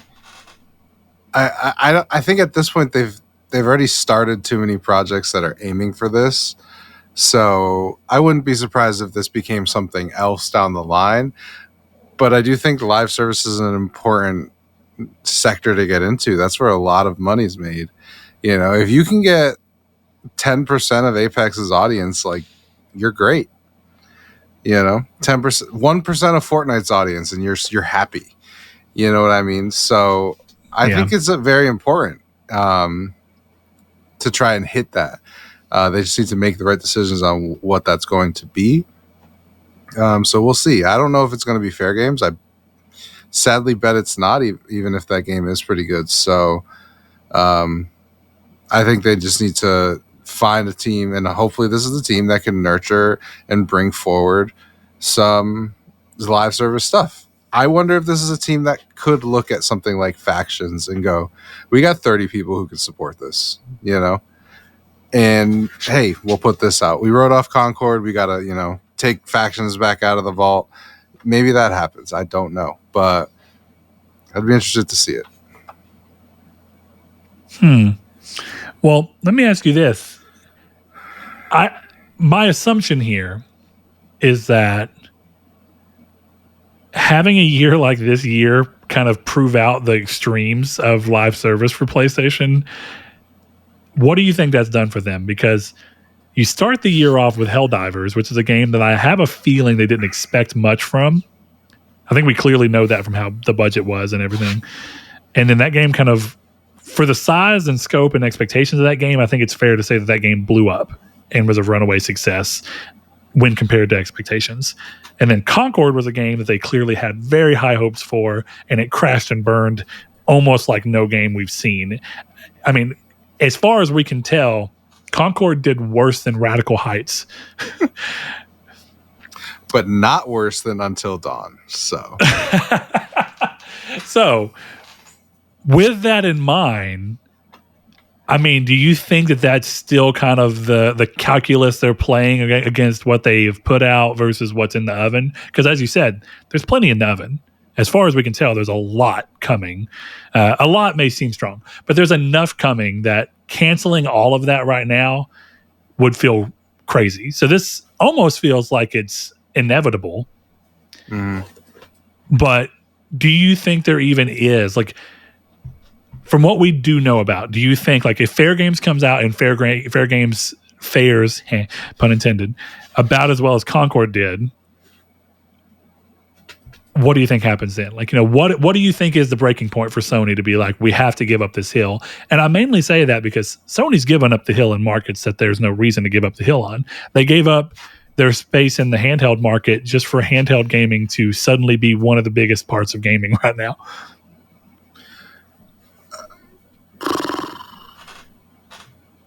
I think if there was going to be a breaking point, it would be when the desperation play also fails. I don't know what that desperation play is, but I wouldn't be surprised if Fair Games dies, that we look and see in a year or two, like PlayStation All-Stars battle, shoot each other in the fucking head, and we get a multiplayer PlayStation, shooter like that. And I think if that also failed, they'd be like, we're good. We'll make God of War and Uncharted and The Last of Us and just leave us the fuck alone. Well, I'll say I agree with you in the sense that as much, I think some people probably think I hate live service, and I definitely don't. It's just not something I have as much interest in as many people. But I would say that I don't love anybody completely bowing out of a market that they have every ability to perform in. And the reality is that Sony had the ability to perform in the handheld market, and they chose not to. They chose to, instead of owning up to their mistakes and trying to fix them and try again with something that fixed their mistakes and see how the market reacts whenever they actually go, hey, here's our handheld that doesn't have crazy price memory sticks and all this crazy shit going on, right? If you do that, if they would have done that and gone through and then it failed, I can see backing out. I don't think that you should necessarily constantly throw your coins into the well of something that's just never going to come back and benefit you. But I think Sony has shown before that they aren't always willing to see an idea through. Honestly speaking, from everything we can tell right now with PSVR 2, they did PSVR 1. It did pretty well. They tried again, hoping to see it grow. PSVR 2 does not seem to be growing. Honestly, at this point, if they said, we'll support PSVR 2 until it just doesn't make sense to support it anymore at all, and then we're just never going to mess with VR again, I think that they've had a reason to do that. I don't think that they've hit the point of basically what I'm saying, they shouldn't have gotten out of handhelds when they did, just because they had one dud. They literally had one of the most popular handhelds of all time, and then followed it up with one that still outsold the Wii U. And did Nintendo say we're not going to make consoles because the Wii U sold not very good? No, they made another one. And so I guess what I'm saying is I kind of really appreciate that what we're seeing from Sony is we still believe that there's a way for us to hold ground in the live service market, and we're not going to give that up. We're not going to cede that to anyone right now when we don't have to, because we've seen what a massive success looks like. We've seen what a massive failure looks like. And if we can kind of try and aggregate those together and have more medium to successful games than crashes and burns, then we do have, we have a stake on that hill somehow, some way. And I think there's something to be said about Helldivers 2 still being a very well, numbered game. It's played a lot, has good player numbers, has good recurring audiences, seems to make money, seems to be planned to be supported for a long time. So, yeah, I mean, for every Concord, there's a Helldivers 2. I guess that's the lesson that Sony's aiming to take away from here. But I want to go back to something you said real quick, in that you were saying, is there a point in which you take something out of the vault or something that you had originally pumped the brakes on and bring it back? What do you think that there's a future where they do look at one of these teams and go, a very large foundation of work for factions is done for you. We're going to pick this back up. We're going to give it to you and let you continue it, iterate upon it, release it. Do you really see that as being something that Sony might do as they navigate these ups and downs? I genuinely think that I think Sony would already have done it, but clearly I think Naughty Dog has enough power within the company that they were like, no, and Sony said, okay. But maybe. The reason I even asked you is because Saul and I had a conversation the other day. I don't know if you remember. You were very bullish on factions too. Yeah. Very bullish. And I don't know if you remember. I don't even know if I remember exactly what you said, but it was something to the degree of they'll have as many people working on and supporting that game as Call of Duty, and the game I'm not even kidding, Chris. Shot I said this. I have to go back and find it, but you definitely likened it somehow to doing even remotely close as a Call of Duty. I swear to you, I want to go find it so I can get exact wording. I don't want to put anything bad on you. Flag on the play, context needed. I don't know. But that's the reason that it's even in my head, is that you were very bullish on it in the sense that you were saying it was going to be a huge title for PlayStation. I think it would have been. I don't think it was canceled because they thought it was going to fail. I think it was canceled. I honestly, like the way it sounded like it was canceled because they thought it was going to be too successful. Which, okay, this is a bit of conspiracy theory right now, but I'm gonna be dead honest. I don't care if Naughty Dog has a lot of pull with PlayStation, because they are clearly one of their beloved studios. Their games sell well, and they are very good PR for PlayStation. If they thought that game was so good that it was going to do so well that Naughty Dog might have to become a whole studio, I can see Naughty Dog having enough power to go, we don't want to do that. We don't want to become that. But I can also see Sony going, yeah, but you've already made a game that's foundations are incredibly fun and will do really well, and we're going to create or hire a studio to do this work for us and continue it. And that's why I'm a little iffy on the fact that it literally just got thrown away. The fact that it wasn't like it got moved to another developer or anything. There's no way that somebody's looking and is like, guys, this new V12 engine is going to revolutionize the industry, but we don't want to become the V12 car manufacturer, so we're going to just never talk about it again. Do you think that an Infamous game would be successful today? I do. We're not getting one because strong word. But we're not getting one because Sucker Punch said no. So clearly, Sony respects the people who make their games enough that if Neil Druckmann and the people behind The Last of Us are like, this is our IP, we nurture it, and we don't want anyone else to touch it, they can't. Even if the argument is we make games at the highest possible quality, and sorry to tell you, Firewalk does not. So no, you can't give them our game. They wouldn't surprise me if they looked at it and were like, we need to maintain our brand. And if Naughty Dog is not going to make The Last of Us multiplayer game, nobody is going to make The Last of Us multiplayer game because it is The Last of Us. Yeah, and it's kind of what I talked about with IP, right? You run the risk of soiling the IP. Yeah. It's almost like if you make too many games in a certain IP, people might get tired of that IP. Let me ask you something, because I'm wanting kind of context. You were talking about Infamous and whether I think Infamous would do well, and I do. I think that there's a lot of games that are kind of, it fits in very well with some of the modern ideas of what people like about, really considering that, this sounds crazy. There's no way that they would have been able to know this, but considering that Arkham Knight, or Arkham Knights, what was it? What the hell was it called? Gotham Knights? Yeah, Gotham Knights. Okay, Gotham Knights came out and didn't necessarily set the world on fire. And then Suicide Squad did not give anybody what they thought they wanted from Rocksteady. If Sony would have been able to know and would have had an Infamous game ready within that period between or even right after both of those games kind of hit and didn't hit for people, I think Infamous could have actually blown way the hell up, because people wanted a single player, story-driven, action-focused superhero game, and they didn't get that. But I am curious. So you're saying, I just want to make sure I'm understanding your context right.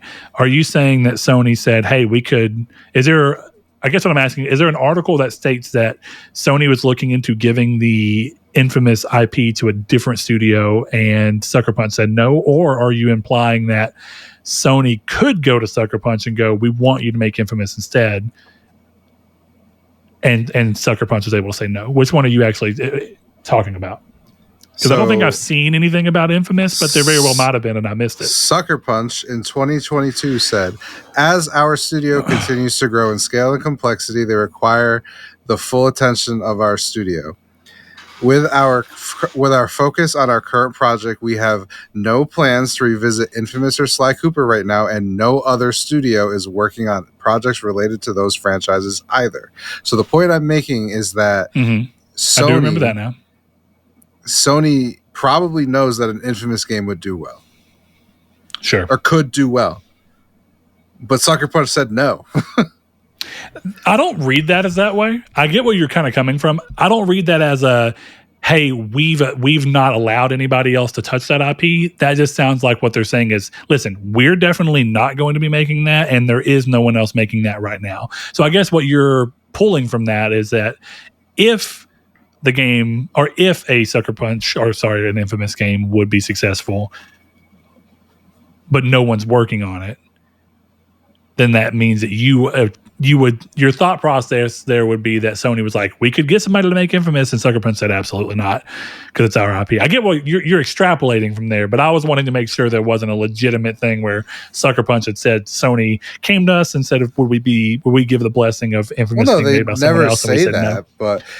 But I am curious, because Sony did do that with Sucker Punch, weirdly enough, with Sly Cooper before they gave Sanzaru, Sly 4. So you have to think at this point that that's not a good show for that, to be fair, because Sly 4 did not do well at all. Right. Great game, but it didn't do well. I don't know. I think you might look at a situation like that and go, the magic is not there when it's not the studio that was behind it. Possibly. Because it really, I don't care about Sly Cooper, but if you came to me and were like, Fire Sprite is making an Infamous game, I would have to wait and see. But if you said Sucker Punch was making an Infamous game, I would be pre-ordering it day one.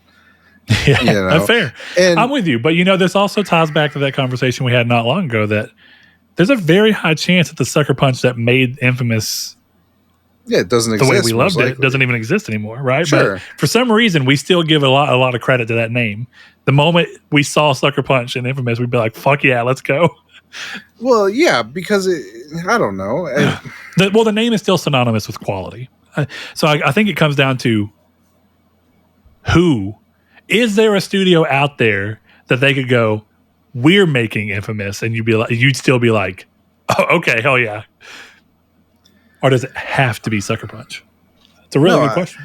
I think that the barrier is a lot higher. So it doesn't, even if it wasn't an outright Sucker Punch being like, no, we're not doing this, it could have just been, we don't have time to consult on this, so good luck. Or that's fair. Yeah, that's fair.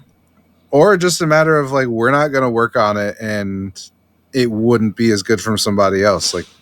That could just as well be it. But I just think Naughty Dog and Neil being who they and what they are, I think if Neil says no, Neil says no.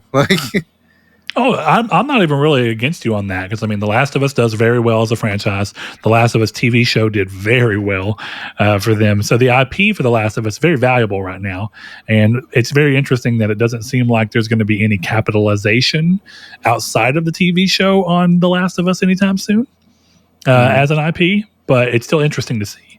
And I've almost been curious to see if PlayStation's really trying to work on making their IP as iconic as Nintendo. And I mean that to say that Nintendo has got the benefit of being able to release one of their first party games and leave it full price and see it continue to sell well into the life of a system. And that's kind of always been the case, even on Nintendo's less performance systems, right? Like the SNES did not do nearly as well as the NES. The 64 did not do very great either. The GameCube didn't do too hot.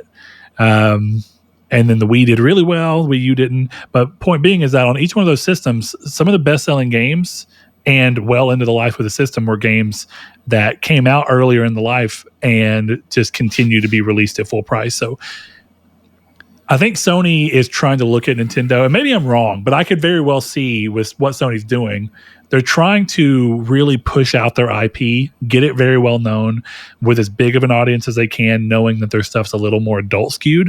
Mm-hmm. And they're trying to create games that they can release, keep at a high price for longer, and see more returns over time. So maybe the value of keeping The Last of Us IP in good spot, even though you're not releasing any more games, is that because you have the TV show going, there's always a chance to bring in a new fan to The Last of Us idea. They may pick up a PS5 or already have a PS5 for some completely different game and then go, oh shit, The Last of Us is on here.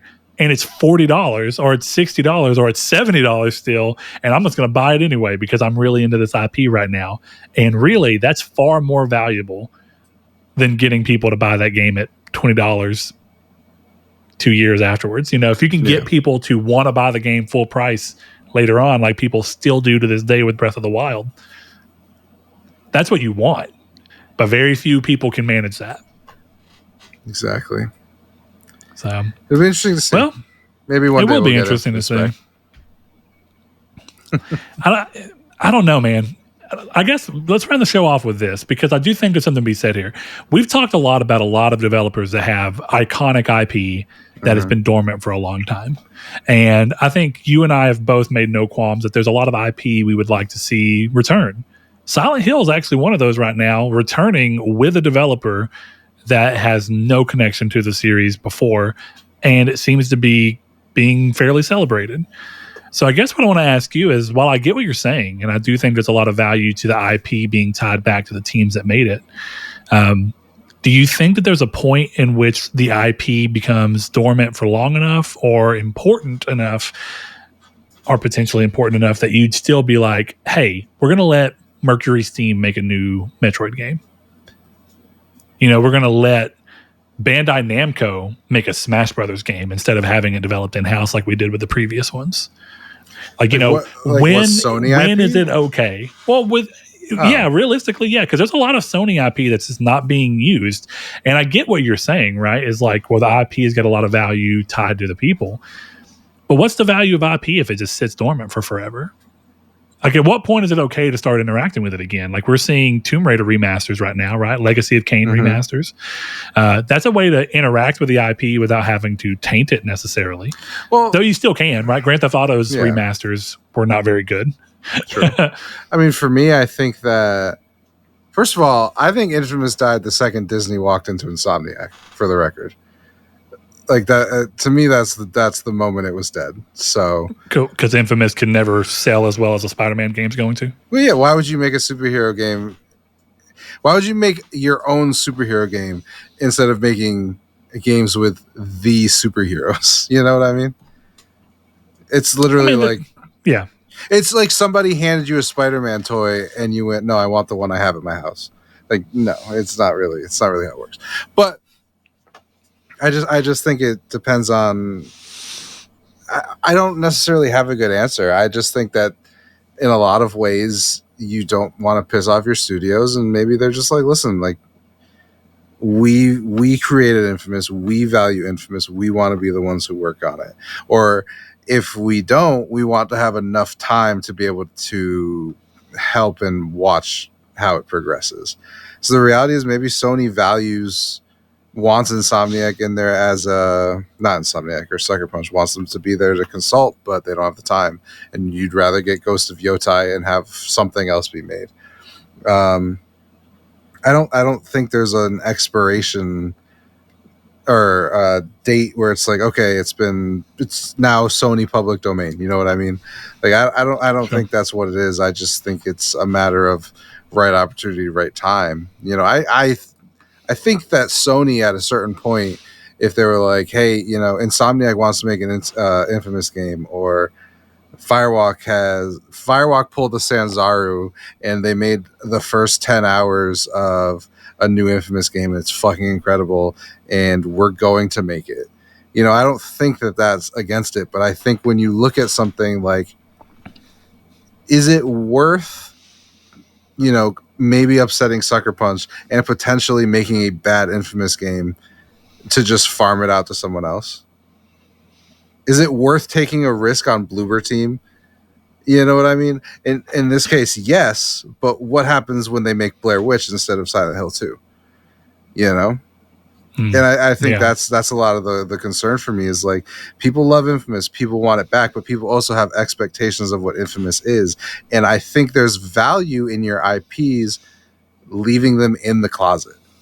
There's more value in, I really want Infamous on the PS6 than there is in, holy shit, that Infamous game was fucking terrible.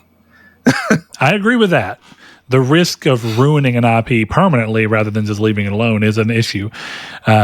I have a little bit of a theory I want to run by you as to why I think some of these things are handled differently. Because my immediate question was going to be that I understand what you're saying. I don't even completely disagree with you. But I was going to ask, what is it about Nintendo that avoids this? And then I started thinking about Square Enix and how Square Enix has very few studios named. They're almost all business division, development division, Square Enix, entertainment and planning. It's weird shit like that. Creative and I started Business thinking, Unit 13. Yeah, creative business. Yeah, and it's like, what the fuck is that? And so what I'm saying is, you don't get. It's almost like branding, right? So you don't get the way that Sony treats their studios, and this might just be a big Western versus Eastern kind of thing, right? Is that it seems like Sony and their Western setup for their studios seems to be very much built around the fact that these studios get namesakes, and then we start treating them like football teams and sports teams. And even though I'm a fan of this, I'm a fan of the Saints, even though none of the people that made me fall in love with the Saints are there anymore, right? I'm an FC Barcelona fan, even though Messi and all these other people are not with Barcelona anymore, right? And so you start treating them like sports teams, and suddenly the name the IP that they create has got value, but so does for lack of a better term, so does the branding and the IP of Naughty Dog. Naughty Dog is as much an IP to Sony as The Last of Us is an IP to Naughty Dog. It's like, no, there's something that we tie. When people look at Naughty Dog, they think of PlayStation, and they think better of PlayStation for it. And so I guess what I'm saying is that seems to be what happened on the Western side. Whereas if you look at a lot of the development studios within some of these Eastern development companies, like Marvelous Entertainment and all that, they're very weird names they're not really bespoke. There's nothing to tie you to them. They don't evoke anything from you. For example, Super Mario Odyssey was developed by Nintendo's Entertainment and Planning Division. Yeah. What does that inspire in you? Probably not a whole lot, right? Planning. All right. Let's see. Breath of the Wild developer. And I wouldn't be surprised if I find out, oh, look at that. Nintendo EPD. Yep. That one I knew. And so you keep going through this, and I guess kind of what I'm getting at is that Nintendo's way of developing and setting things up has ended up working out in the fact that we had a little bit of this when Sony still had Studio Japan. And what I mean by that is that Studio Japan was like an aggregate from many teams that all just ran under that name. And so it was almost like a microcosm of what Nintendo does, where you would see Studio Japan and you'd be like, oh, cool, it's going to be a good game. Even though you had no clue if it was made by the same people that made the other Studio Japan game. There's no way for you to know if Puppeteer was made by the same people that made Concrete Jungle or whatever the hell that game was called. Tokyo Jungle. And then you don't know if that's the same people that helped develop Demon Souls or Bloodborne, and you don't know if that's the same people that made Ico. You know what I mean? And you don't know if it's the Shadow of the Colossus people, because they did the thing that Nintendo does where when you think of Shadow of the Colossus, you don't really think of the developer studio. You think of Fumito Ueda. And you're like, that's who I know. And I know Studio Japan. And so these are just different things. And you look at Square Enix, and people aren't really normally freaking out about who's developing the next Final Fantasy game. Yeah. They're just like, oh, it's Square Enix. And So I think that that's interesting. Your theory is basically the more flashy the name, the more people associate it with a game. Yeah, because these studios are legitimately branding. And the reason I say this is, Chris, you own a Deviation game shirt. I do. Hell yeah, brother. Do you think anyone out there owns a Nintendo Entertainment Planning and Development shirt? No, but that is not an employee of that. No, you know what I'm saying? But put it on your radar, because that would be a pretty sick fucking shirt. That would be pretty interesting, wouldn't it? Yeah. But that's kind of what I'm getting at, is I think that, weirdly enough, whether it's on purpose or not, the Japanese structuring for how they talk about developing games and how they break teams up and instead have multiple teams under one overarching name does a lot of benefits for them, because it allows the IP to sing on its own without someone going, oh, sick, dude, there's new The Last of Us. Oh, but it's being developed by Firewalk. It's going to fucking suck, because that's exactly what would happen. Mm-hmm. Even if the game ended up being great, the pre-roll lead up into that game would be like, it's not Naughty Dog. This game's going to be shit.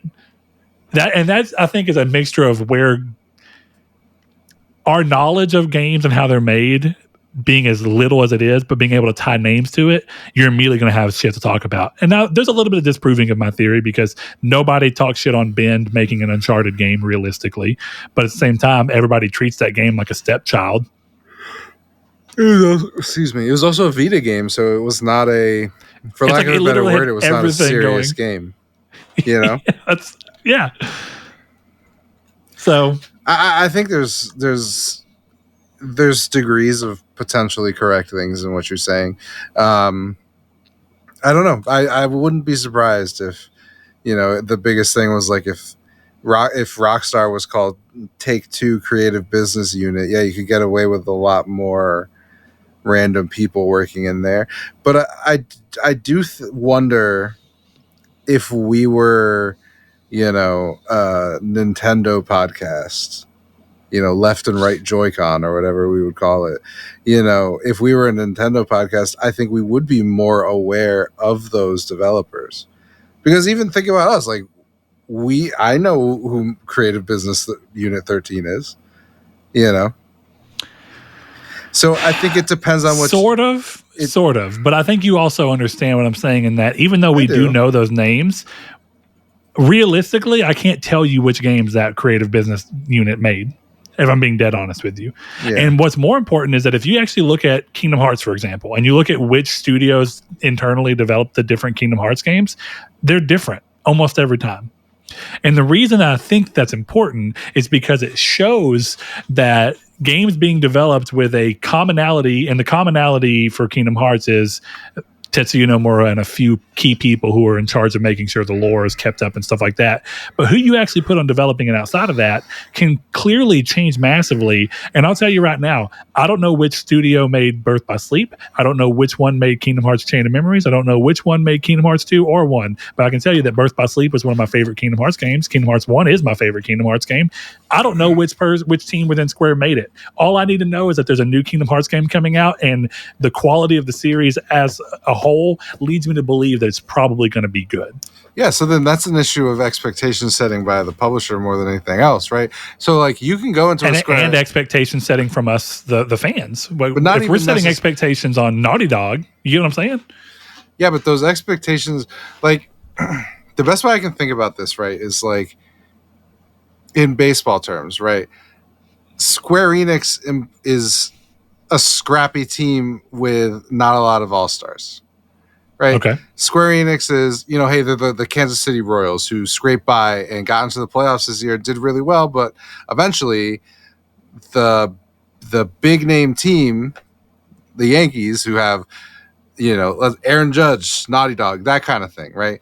So you've got the big name team who you associate Aaron Judge with the Yankees, right? Naughty Dog with PlayStation. But the Royals, I think you're looking at this at the wrong level. I think that you should be going Aaron Judge to this team as Neil Druckmann is to Naughty Dog. That's what I'm saying, though. I'm saying like what Square Enix can do is because they're the smaller guys who are still successful, but they don't have the big name thing there, right? Okay, whereas if Naughty Dog is the big bopper, it's the Shohei Ohtani who's like, oh, those are the guys. That's the dude you want on their team, and that's why when you look at it goes to my thing where like you can't replace Shohei Ohtani, you can't replace Aaron Judge on these teams, and that's where Sony is. So when you look at factions by the middle reliever who they got off the scrap heap, no offense to whoever that would have been, but when you look at them as Aaron Judge was working on this, right? This is a really weird analogy at this point, but Aaron Judge was working on this, and now it's fucking Matt Bush, the reliever from, free agency that we needed desperately. it's two different levels of mystique, I guess. So I think in the end, you're correct. Yeah, and to your point of broadening it a little bit, and the fact that clearly no rule is ever 100%, right?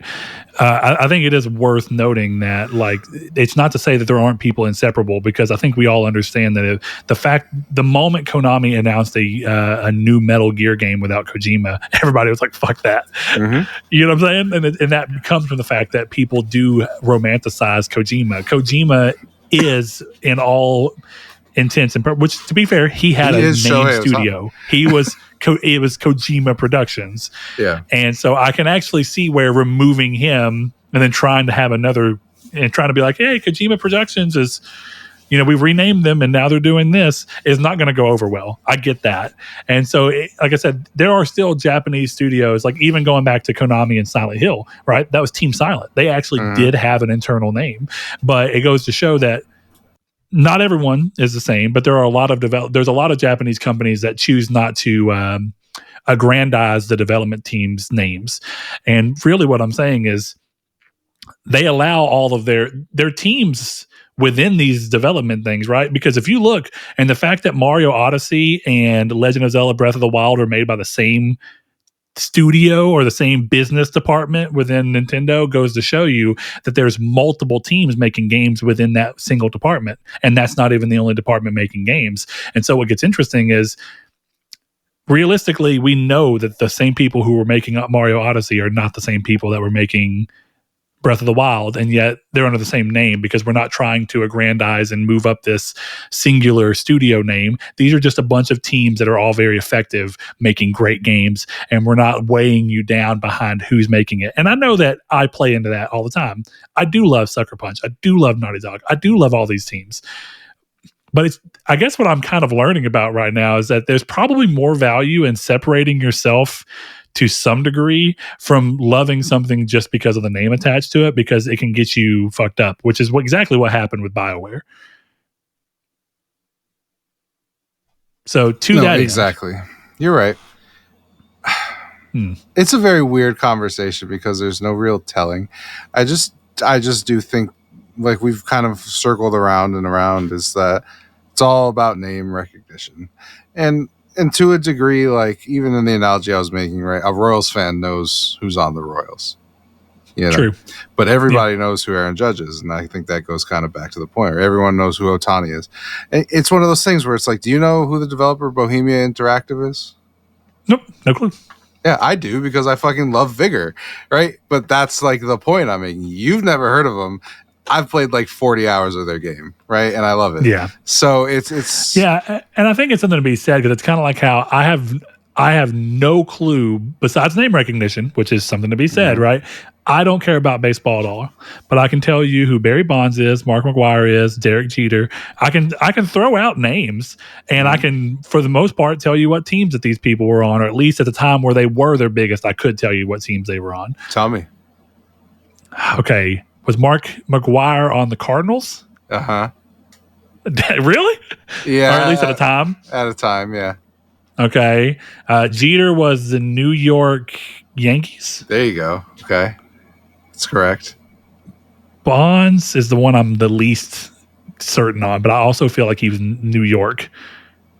But not I'm assuming that can't be. Okay, so Cleveland. I don't know. I just threw a city out there. Don't worry. San Francisco. Okay, yeah, completely other side of the country. So there you have it. Yeah, but all I'm saying is it's still a name that I tied to a sport that I didn't have to know. No, for sure. And yet somehow I did. So yeah, I'm impressed. You did a great job. 2 out of 3 is not bad, considering I literally don't care about baseball in the slightest. I'm impressed. You got you knew enough to know that Aaron Judge was a popular person. So I mean, there you go. There you have it. So I mean. Yeah, it's like football. I don't know shit, but I can tell you who Drew Brees is. So take with that what you will. It's like everybody knows Emmitt Smith, and they know that he was on the Cowboys the one time the Cowboys won the Super Bowl. I'm sure I just pissed someone off. Oh, you pissed a lot of people off. But it's true. I know true. But it's true. Anyway, yeah, it's something interesting. I guess I was surprised to, throughout our conversation, realize that I need to take less stock on name dropping, because at the end of the day, I know that there's been games from different teams that I ended up loving, and because I love them because I was willing to give them a chance and not weigh them down under the fact that, well, this person, Katsuhiro Notori, was not working on this one, so it probably sucked. Yeah. It doesn't have Donald Duck in it. So, all right, man. Well, yeah, I think that's a good spot to wrap it up. Chris, thank you for joining me as always. I hope you get some more time with Metaphor and we can reconvene and talk more about Persona and Metaphor. I can't wait. I know it. But until next time, go ahead. We got an important question. Who's the waifu? Where are we at with this? Okay, yeah, I'll give you a few minutes on this. Okay, this is important. My headphone's about to die, so we do have just a few minutes. But right now, and there's people that have yet to be met. Out of curiosity, once I got asked a question from Jason in the Discord. By the way, if you want to join us day-to-day, moment-to-moment conversation, jump into the Discord.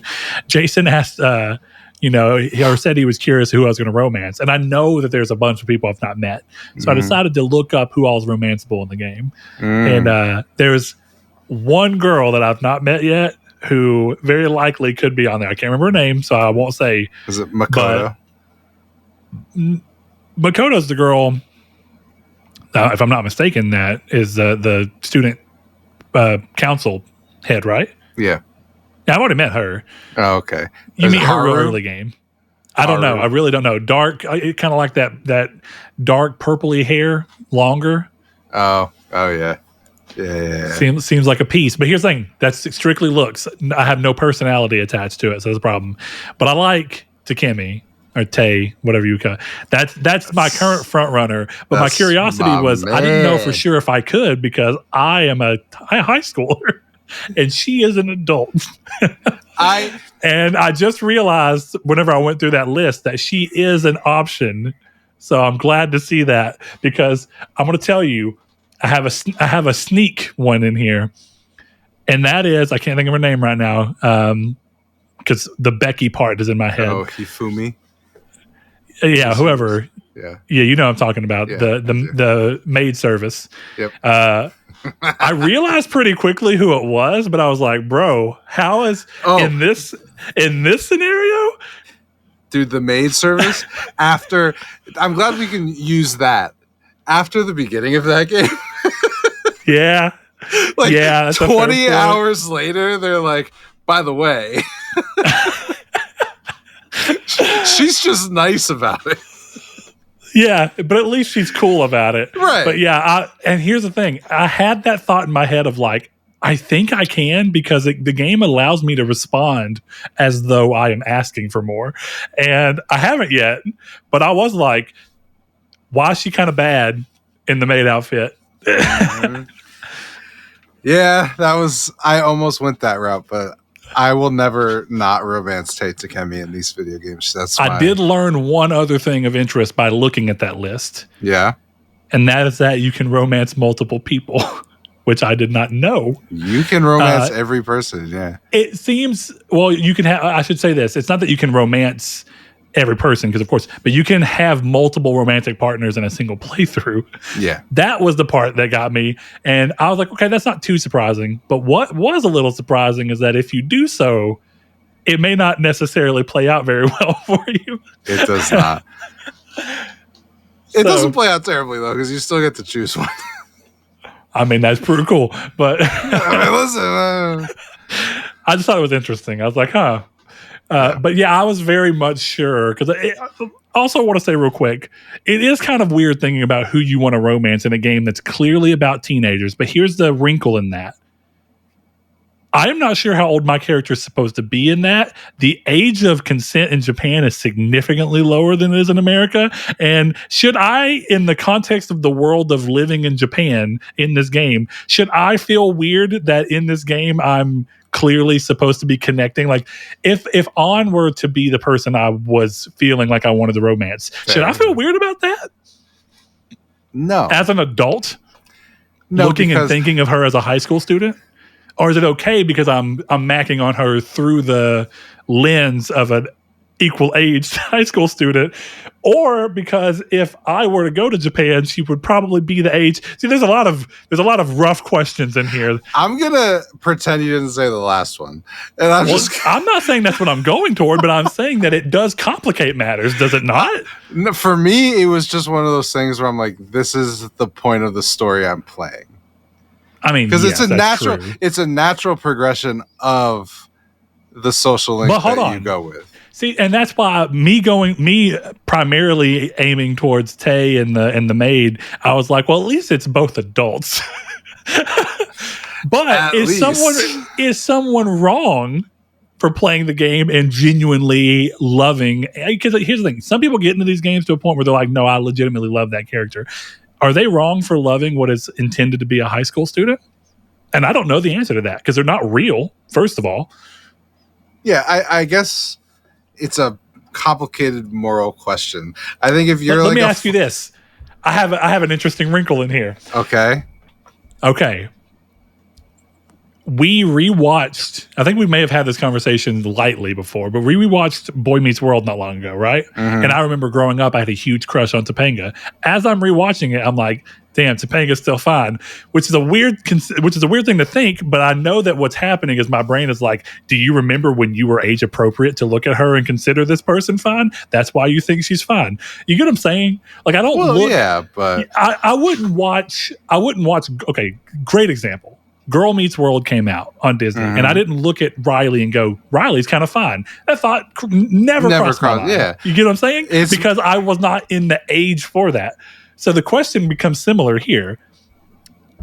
It's a little bit flipped because you're still going through the aspect of, like, in the game, I am a Japanese high school student, and I am playing this game, role-playing this person. I should therefore probably not feel weird about generating feelings towards how this person interacts with my character in this game, right?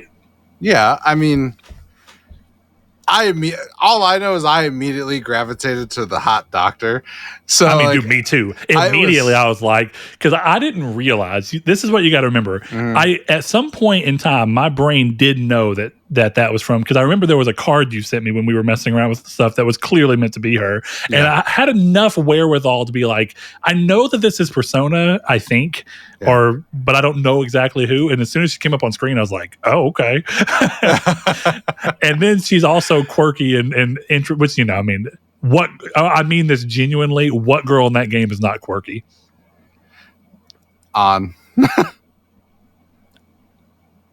Really? Not in the same way, But what I'm saying is that clearly the thing that they're going towards on here is it's all the quirky girl fantasy and their varying levels of attractiveness. Yeah, I think the thing is, like, it's one of those where, like, they're teenagers, but, like, the game doesn't treat them as such, for the most part. 100%. I think that's fair. And I think that's kind of the thing where it's like, I don't think it is necessarily weird to, I don't know what the right term for it is. I don't know if attractive is, but, like, I love An as a character. Yeah. Right. Yeah. That's a good way to word it. Yeah. I care about great character. Her relationship. Yeah, absolutely. Her relationship with Joker. But to me, it's more like puppets, Because I'll give you. Hold on. Are you saying, like, whenever you play with dolls and you're like, now, Keith? Kind of. Well, because the real thing that I'm saying, right, is like, I'm writing something new for myself, and, like, the way that the story went for me, the main character ended up being gay, because it just felt like writing it was better, but I could have put her with any other person, and I think that's kind of the same way that I play with Persona and all these stuff, is like, the way I went through the game, I was Joker. I was immediately trying to fuck the doctor. So it was always, to me, I never found any of the other characters, I guess, attractive. Because it was always like, I like the doctor. So yeah, I think the wrinkle that makes this kind of complicated is how you play games and how you role play, because there are two versions of what people mean when they mean role playing. There are games where they think that what they're really saying is that the game is treating you in real life as the stand-in for the player character. You're making the decisions based on what you would do. And then there are people who are into literally role-playing, and they go, okay, I'm Joker. I'm for lack of a better term, because I don't know the age, but let's just say I'm a 17-year-old Japanese boy who this happened to. Let me get myself in the mind of this character. How would I respond? And those are two vastly different versions of role-playing, but both people would consider either one to be role-playing. And so what I think is interesting there is that, like,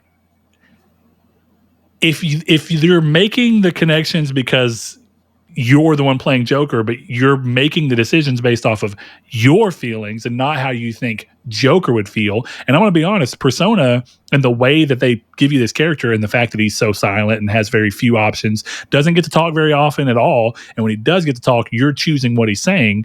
Kind of feels like the game is trying to say, no, this is you.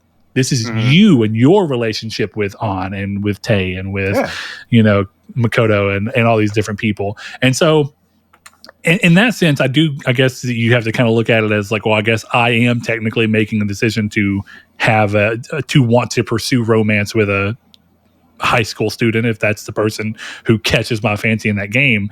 But I think it's just, like you said, I guess the best way to do it is like with all fiction, right? You're suspending disbelief. You're just going through and being like, in this world, in this crazy scenario, this is what I would do, but I'm not actually there. Yeah, again, it's part of the game, It's you buying into the game, right? It's kind of like how I call it house rules in Monopoly, right? Everyone is agreeing to an unspoken rule, kind of. Yeah. It's just like, we're all buying into this set of restrictions in order to have fun. So for Persona, you're buying into the fact that you're playing a game where you're supposed to romance one of these people. Well, I mean, I think I think the answer is what the hell is this conversation, by the way? But we're talking about Persona. Go for it. I think the thing that we can kind of look at as the true test of how we feel is that I think I was personally immediately turned off by the maid.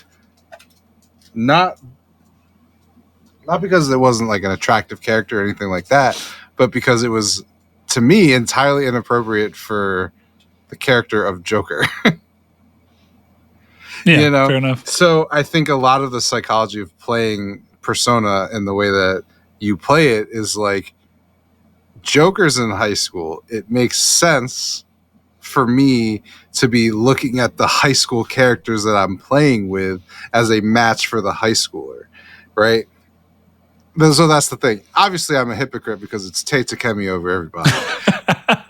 But the point I'm trying to make is more, it's the psychology for me personally, at the very least, was less of, okay, I Chris Figueroa want to fuck on or whatever. It's not that. It was, I like the relationship that I'm building up with An, or I'm building up with Tay, because I went with Tay. I've said this. So the relationship that I was building up with Tay, I was like, I like the two of them together. So for me, it was a matter of actually, like, I didn't even like flirt with the other characters. Because I was like, I knew that I could get in trouble for having multiple girlfriends, and I knew that Tay was the girl that I was going with. So for me, like, the way I played it, I didn't even use the like flirtatious stuff. So it was just a matter of like, I didn't necessarily have the same experience of like, oh, is this weird? But like, again, I think it's a lot of just like, you're this character. It's the same with like a Dragon Age or a Skyrim. It's like, do you want to fuck Lydia?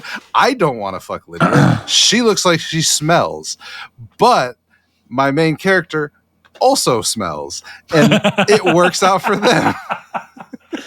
Well, it's like, it's about not getting lost in all this extra crap, because like, if you want to start getting into all that, it's like, well, wait, okay, what about even in that world? Is it wrong in the world of Skyrim? What's the age of consent in Skyrim? What a weird question that is, first of all. I don't. But you get what I'm saying. It's like, it's the point is that you're supposed to just be buying into this group of characters who are interacting, and you're working from the foundation that all of this is kosher. Yeah, and the thing with Persona, I guess it's the best way to say it. Like I said, you're buying into what the game wants you to do. You can only have fun with the game, because like, that's like being like, well, I wouldn't kill someone in real life, so I can't kill these people in this game. Well, no, that's the point of the game. You're buying into the world of the game. You're a murderer. It's like people who follow traffic laws in Grand Theft Auto. It's like, what are you doing? Which is funny. I do like funny. It's yeah. I don't know. I think it's interesting. I just think for me, I guess we can philosophize or whatever the fucking word I just made up is, but all day about it. But I think the reality of it is just that we're playing a game. Yeah. And the game is putting us in these scenarios, and the scenario in this game happens to be you can romance this. But like the thing is, like, I've beaten the game. It's not like you see Joker and Takemi hardcore fucking like it's massive. I know, yeah. That was my other thing is like I even feel like the way that romancing in this game, it's not like The Witcher. I'm not gonna fuck these people most likely. Right. It's just that this is the person I'm being romantic with. And that doesn't have to mean to that extent, Yeah, so, but at the same time, I was a little dubious on that because I was like, considering what this game basically starts with, I would not be surprised if this game does let you fuck. I mean, it doesn't feel in theme with the game, still but if it didn't, it also, I didn't know what it was rated. So that makes more sense. The thing, though, the real thing, like, is if you're going to get bogged down in those weeds, I would argue you probably shouldn't play the game at all. If you can't sleep at night because of your worry about if you think playing Persona and romancing one of the characters in a game that takes place in high school is inappropriate, it is arguably also inappropriate for you to play the game at all because you are not in high school. So yeah, fair. The logic and that's follows. It's funny. We've been rewatching Teen Wolf because we watched it back when it first came out, and I was like, I wonder what it's like, but I enjoyed it when it came out. It's got kind of cheesy effects, and it's of course melodrama, teen melodrama. But I kind of like those stories. They're fun sometimes, just to be like, it's going to slip away into some not. It's the world takes it very seriously, but clearly it's just a bunch of teenage drama. But that's what Persona is in a way, and it's kind of fun because it's just, I don't know. It's escapism, right? It's it's like I loved the Arrowverse shows, and I didn't love them because they were superhero shows. I loved them because they were soap operas with superheroes in them. Exactly, because that's the thing about Teen Wolf. I'm like, this is a soap opera with werewolves. That's all it is. It's like, do you think that I truly gave a fuck about Oliver and Felicity and their whole marriage arc? I fucking did, because I was invested for 6 years in the goddamn characters. I didn't give a shit that he was the Green Arrow. Like, at a certain point it was like, oh yeah, he shoots bows, but like, when are they gonna fuck? Are they gonna kiss? And then it's like, oh, it's time for the Flash.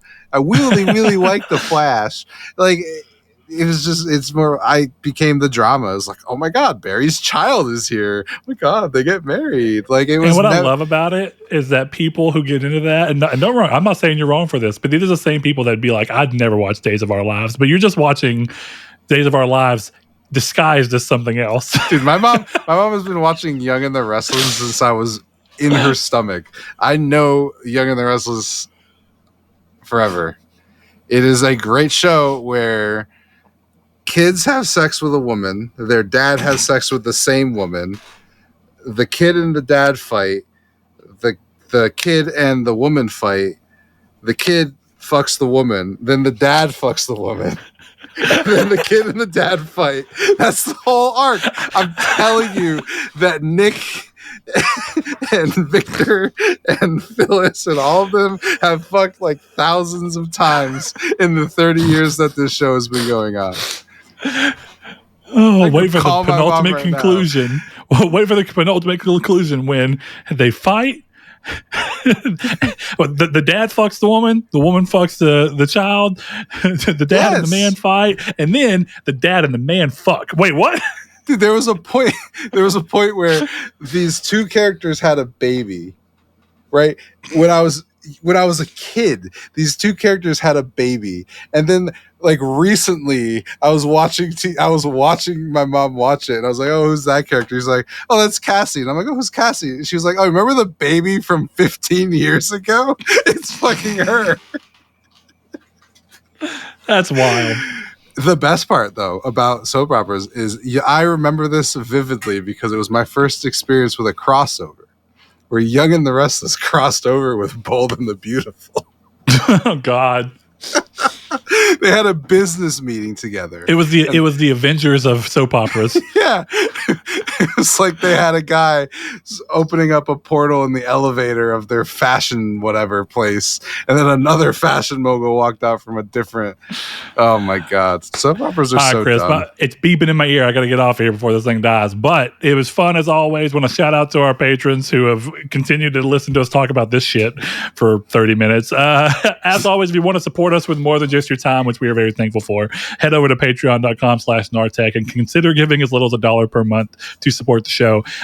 We give a shout out to everyone as a thank you for that. So we start that with Overlord, Spencer, Brandon Edwards, Alex, Barry Rogers, Stingray X, Matt Tubbs, Easton328, Lecheon69, Bailey Robertson, Mark Schutz, Rude Days 93, Kevin Bacon Bits, Danny Villiobos, Jehudi MD, No Fate, Josh Ayers, Derek Porter, Matthew Green, and Sean Santarud. Thanks to each and every one of you. See you next episode.